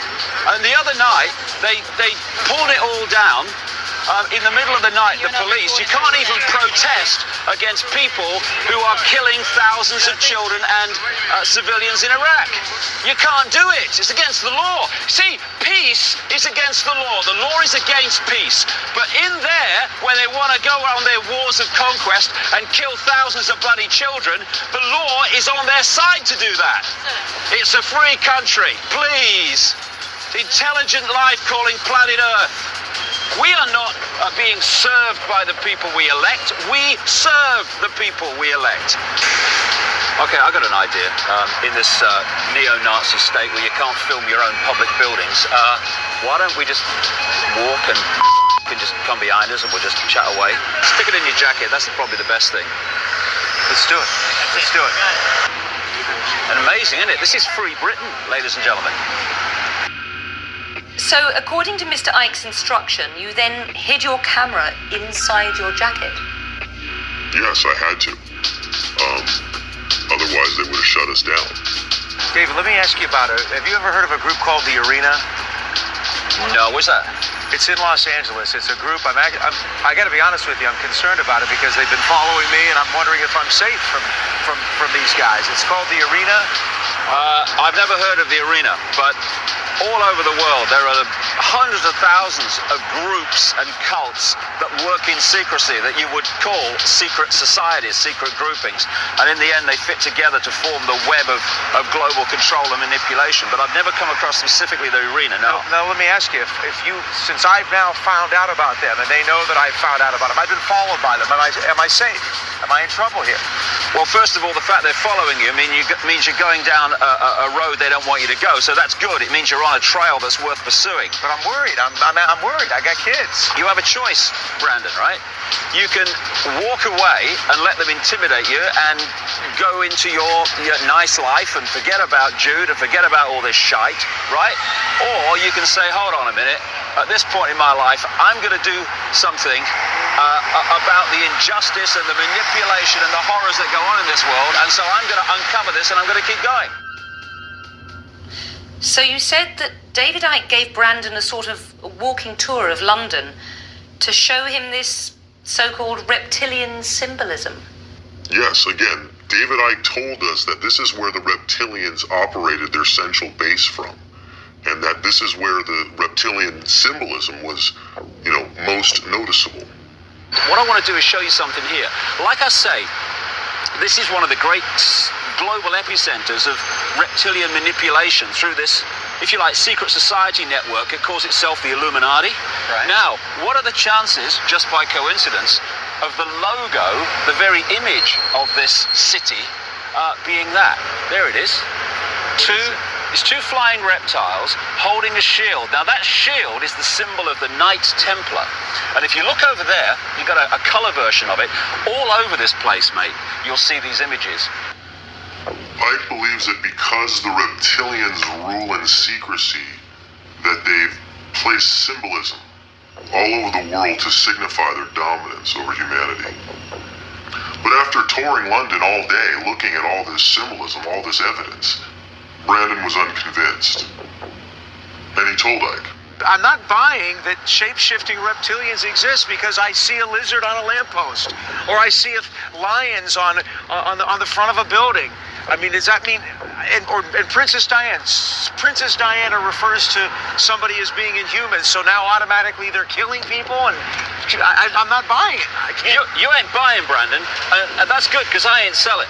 All I'm telling you is a few of the strands, a few of the puzzle pieces. How is something on a statue a strand?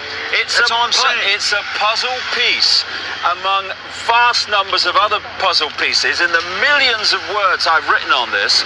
And when you see the puzzle pieces put together, and you don't do that in a day going around London, then you'll start to realize the credibility of it. But I'm not trying to sell you anything. No, I know you're not trying to sell it, but you're showing me evidence, and I got to be honest with you, I don't think the evidence is that compelling.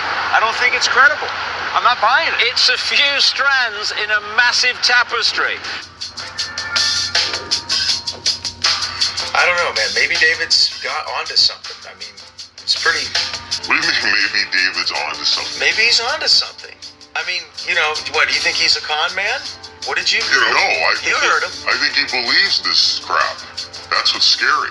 Well, what's even scarier is that we flew 7,000 miles to listen to him for a day. What about the 12-step thing? To have a meeting about people that are having relationships with reptilians? You bought it too. Don't act like I you bought it. You the one who you.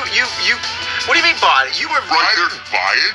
Listen, I never ever once in my life on this planet have said the reptilians could exist. And if you think that, there's something seriously wrong with you. You're lying about. You said that David Icke might be onto something, and it's a good thing that we're going to. Yeah, because I wanted to come to London, ding dong. Oh yeah, now you're saying it because you didn't feel cool about what he was saying. I needed to get away from You're my fucking hypocrite. Listen, I'm not saying I buy what David is everything that David's talking about, and it's confusing.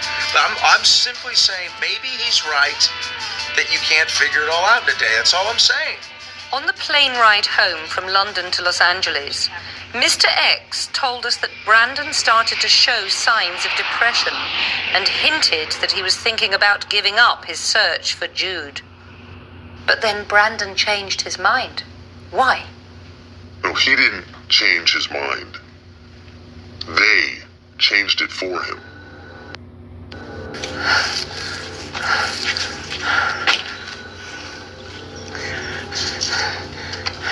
While we were in England meeting with David Icke, someone broke into Brandon's house.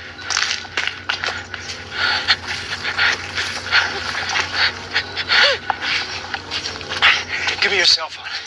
I gotta get the kids out of school.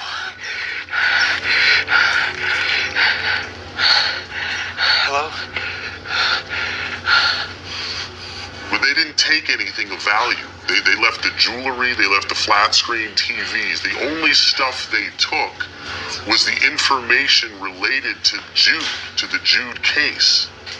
Hello, Mr. Koch. Yes, this is Brandon Corey. I've got kind of an emergency situation. I need to get both of my sons out of school immediately, and I'm coming by to pick them up. But I need you to keep both your eyes on them till I get there. Mr. X tells us that the very next day, Brandon hired 24-hour private security to protect his children, and, fearing for his own life, he moved out of his Malibu home. Then he moved into a friend of ours' garage. It was getting really bad. I mean, you know, he was obsessed. He wasn't sleeping, he wasn't bathing. He was 24/7 combing and recombing the evidence that he had, trying to find a new lead. But I thought all of the information, all of the evidence that he'd compiled on his Jude investigation had been stolen in the burglary. Everything had except one thing. The one thing that he took with him to London to show David Icke. Jude's hidden camera footage. And Brandon watched this stuff, man, obsessively. He went over that DVD, must have been 1,000 times. And it's a good thing he did, because that's when he found it. Okay, you rolling?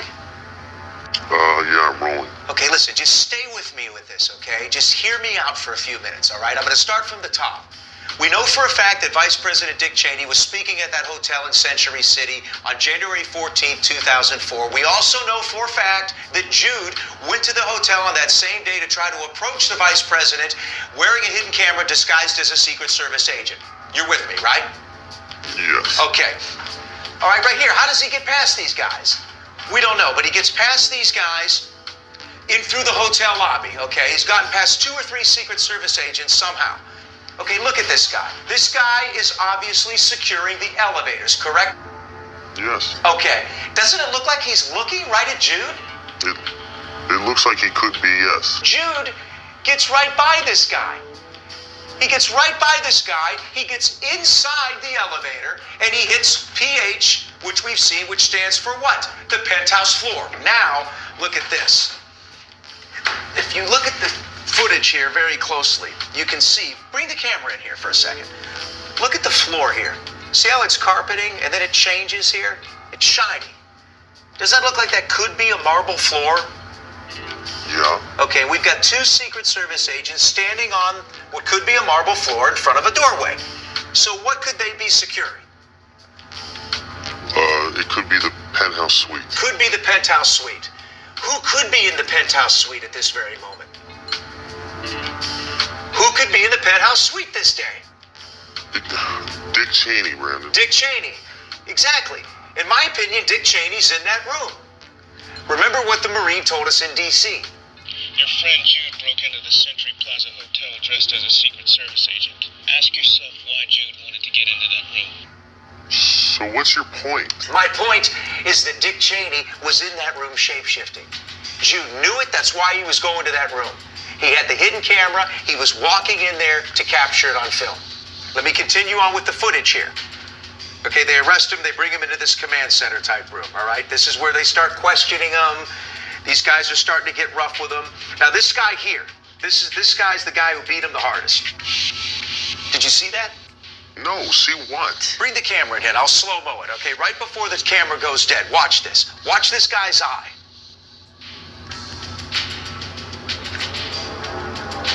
Look at that. What is that? That's not a normal pupil. A human pupil is round. That's a vertical pupil. What has a vertical pupil? Those lizard people, those reptilians. Remember what David said in the taxi cab in London. He said, when these people shapeshift, they do it in a fit of rage, and the first thing to go is their eyes. Had Jude's camera not have been knocked dead, he'd have gotten a full shapeshift on film. Think it through here, man. We followed up every lead. We went to Jude's house. What did we find? We found that book on David Icke.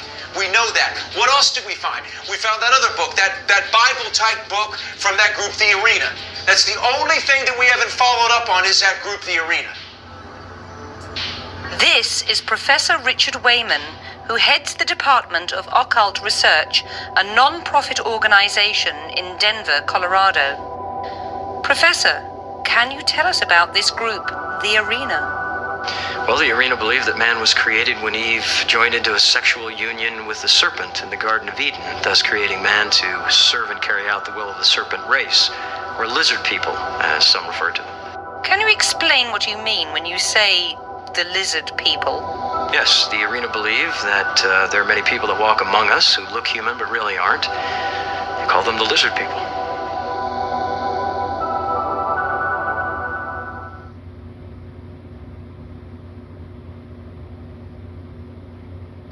How did you find where this group, The Arena, resided?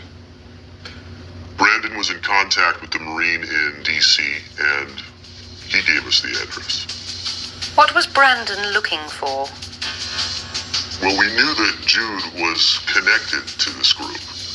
So we were looking for anything that could connect, the Arena to the reptilians, or the lizard people. But we couldn't find anything.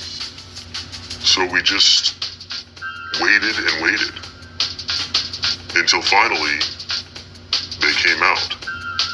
How long did you and Brandon follow the Arena around for? We followed them around for a couple of weeks. But most of the places that we followed them to were just everyday, errand type places. The cleaners, the video store. But then finally, we followed them to this building. It was a strange building with a strange energy around it. And it was built in the shape of a pyramid. But what was really crazy was who was guarding the building. U.S. Secret Service agents. Which proved to us that the Arena and the Secret Service are connected. Which could explain how Jude was able to get past the Secret Service agent guarding the elevator. Yes. Next, Brandon contacts the Marine whom they had originally met in Washington, D.C. The two men meet in a hotel room by the airport in Denver, Colorado. Mr. X rigs a hidden camera in the corner of the room so as to capture their conversation. But the camera is faulty and the audio distorted. Mr. X relayed what was said. The Marine confirmed what Brandon had suspected. He told us that Jude was indeed part of a conspiracy involving U.S. Secret Service agents and the Arena. And what was the conspiracy?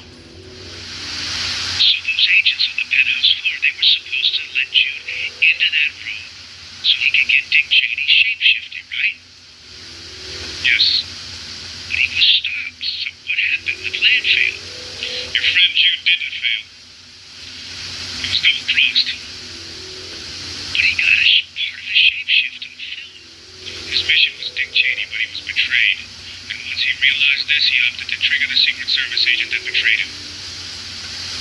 What do you mean, trigger? Jude knew his hidden camera was still on. He fooled the agent into revealing himself right before the camera died. Also in the meeting, Brandon is offered a dangerous opportunity. One that will destroy his life forever. When we first met, I told you what I saw at a place called Bohemian Grove. Do you remember? Yeah, that's the place where you saw the shapeshift. I can get you into Bohemian Grove, and if you follow my instructions to the letter, you can expose what Jude was trying to reveal. You mean a shapeshift? How am I going to get into Bohemian Grove? I'll be in contact, Mr. Corey. He got him in as part of the wait staff. I tried to talk Brandon out of this, but he wouldn't listen. And yet you agreed to have your computer receive the signal from his hidden camera. Yes. Because the details of Brandon's daring infiltration into Bohemian Grove are limited, we have only conjecture to help guide us through the machinations of his journey. We must warn you, however, some viewers may find the following disturbing.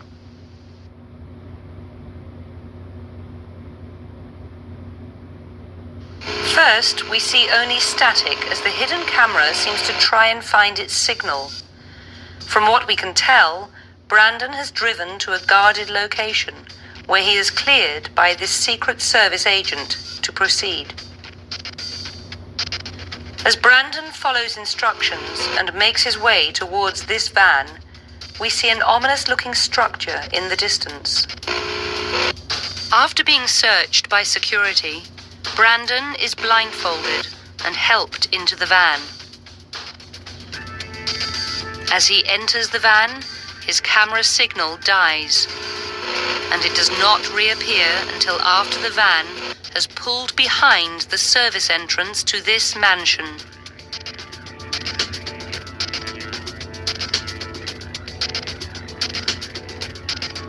As the waiters enter the kitchen area of the mansion, our video transmission dies, but we hear our first piece of audio transmission, and it's from Brandon. I got it. I hope this kid and you can hear me.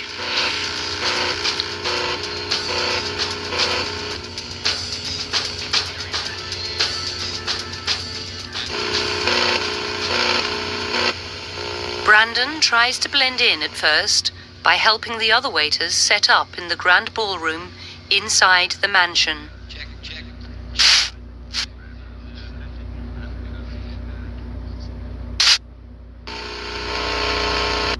And in these, the last years, world solution, I say to you, I'm Shigona, Soto Tepe Level Dort, I'm Scotto Tepe Topo Toto.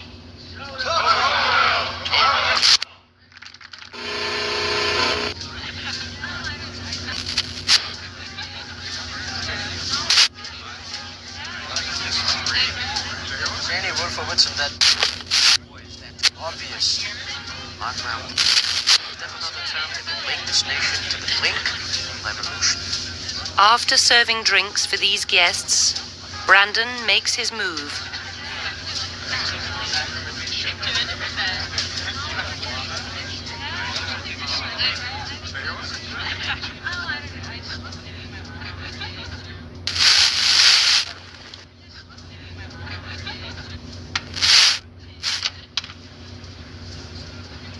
This level is off limits. Turn around, go right back up those stairs where you came from, right now.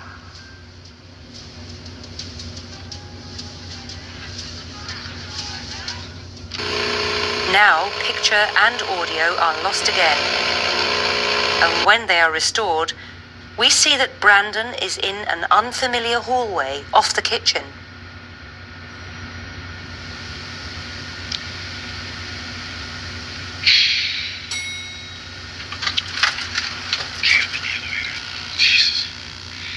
I haven't seen Dick Cheney yet, but there's Secret Service everywhere. I did see...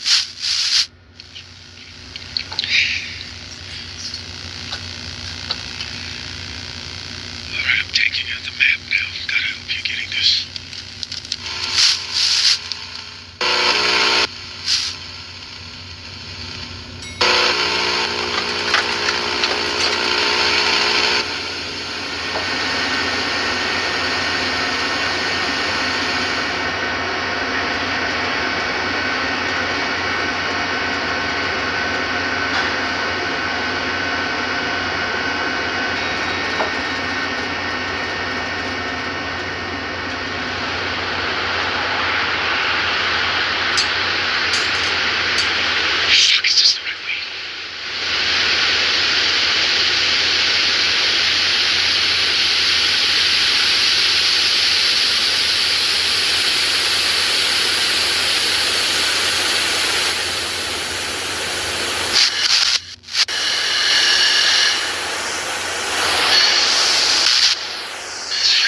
Unfortunately, the hidden camera died before it could capture what Brandon was seeing. But we were able to piece together some of what he must have seen. After moving toward the center of the circle, Brandon tries to retreat. As he does, the camera captures a glimpse of some sort of being hovering over a severely mutilated young woman. And by enhancing the video images, we are able to see that this being resembles a reptilian.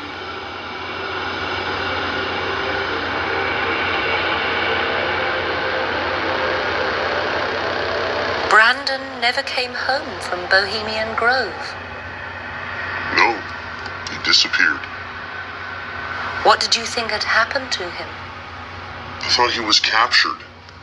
But didn't you go looking for him? Yes, of course I went looking for him. But then I stopped. After watching Brandon's brave penetration into Bohemian Grove from his computer at his Hollywood apartment, Mr. X copied a DVD disc of the footage and left for the evening. But when he returned 3 hours later, he found that his home had been destroyed. The Los Angeles Fire Department has confirmed to Truthseeker TV that the fire which destroyed Mr. X's apartment was an act of arson. I attempted to interview the other tenants who live in the building. All but one declined to speak with me.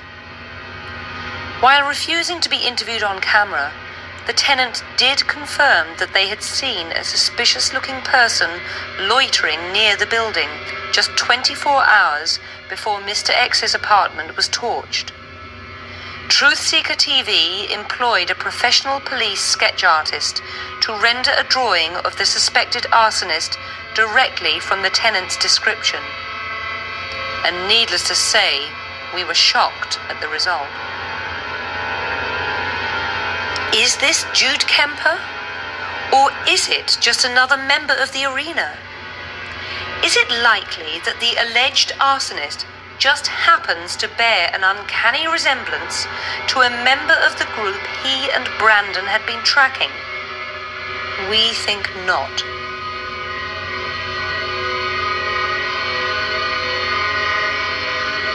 Fearing the worst, Brandon's ex-wife, Mary Hill, next hired this man, private investigator Tony Diaz, to try and find her ex-husband. The first thing in locating a missing person is either A, credit card activity, or B, cell phone activity.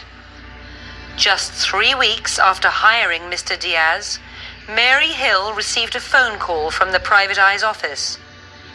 Mr. Diaz had found Brandon. We tracked him all the way down to a cheap motel in Denver, Colorado, real close to the airport. He was in room 104. I went up there, I knocked on the door. He didn't even ask who it was. He opened it. I told him who I was. I told him I was looking for him. At that time, he just seemed a little confused, and he was just out of it, like he hadn't slept in a couple days. I told him I was going to bring him home. He seemed very grateful to me, but at the same time submissive, do you know what I mean? Like he just didn't know. But I'll tell you what was interesting. On the walk to the car, I noticed that his 2 fingers were cut off.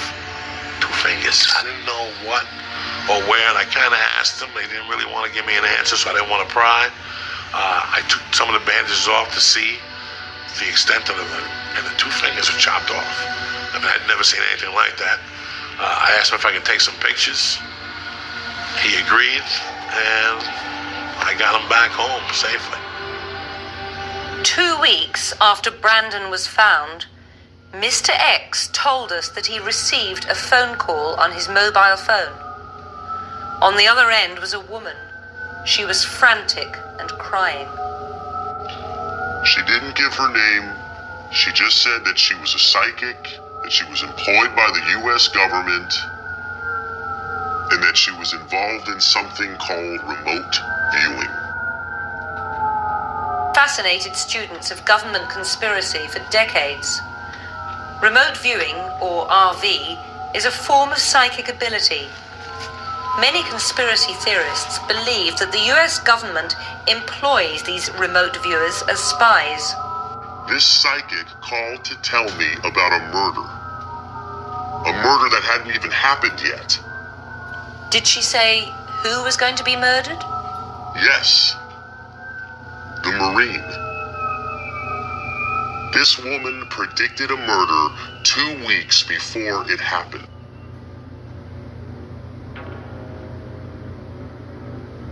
Brendan Corey has since returned to his Malibu home, but he never goes out. Guarded 24 hours a day by a team of private security guards and attended to by a small staff of nurses, Mr. Corey is no longer the vital person he once was.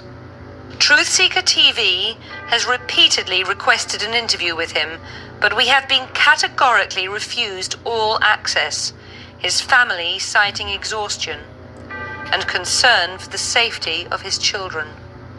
You went up to see Brandon in the weeks after he was found and brought back to his Malibu home.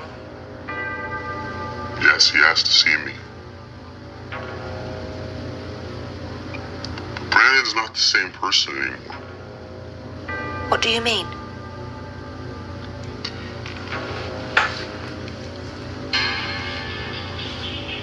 Didn't just take his fingers. Done something to his mind. Do you want to take a break? I went up to see Brandon where he was living. He didn't say much. I mean, what he did say was almost impossible to understand. He kept mumbling and mumbling, but I did hear him sort of say one thing. He kept saying the same word over and over again. He said the tapestry, the tapestry, the tapestry. And at first I didn't know what he was saying, but I think he was referring to David Icke in London. It's a few strands in a massive tapestry. If you want to see the tapestry, you have to keep digging, you have to keep reading, you have to keep searching, and then you'll find it.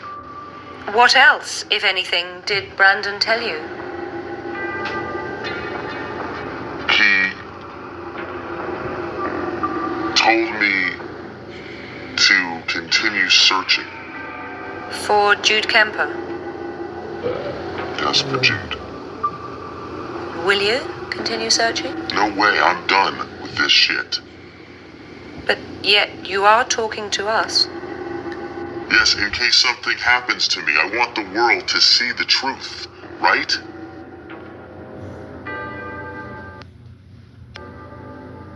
The first things to go, and that which goes quickest, is the eyes. They move to a reptilian form first. And it often happens when these guys are in a real emotional state or really, really angry. That's not a normal pupil. A human pupil is round. That's a vertical pupil. And he told her they were a extraterrestrial race that had taken over the planet, but no one realized it because they looked human.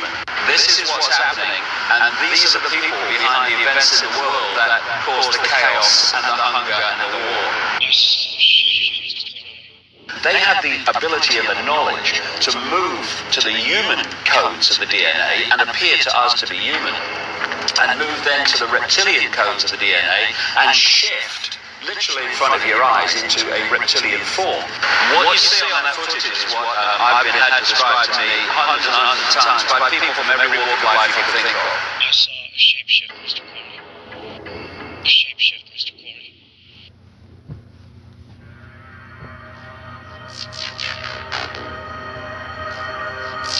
When Truthseeker TV originally heard of this story, we were, of course, skeptical as to its authenticity, recognizing that such an elaborate tale would be nearly impossible to achieve without leaving trace of its deception. We were confident that a thorough investigation would prove the story to be fake. But after working for nearly 4 months, checking and rechecking every detail of Mr. X's story, Truth Seeker TV now believes this story to be true. With Brandon Corey sequestered in his Malibu compound and Mr. X in hiding, Truth Seeker TV will continue our investigation into Jude Kemper, the arena, and the connection between the leaders of our world and the reptilians.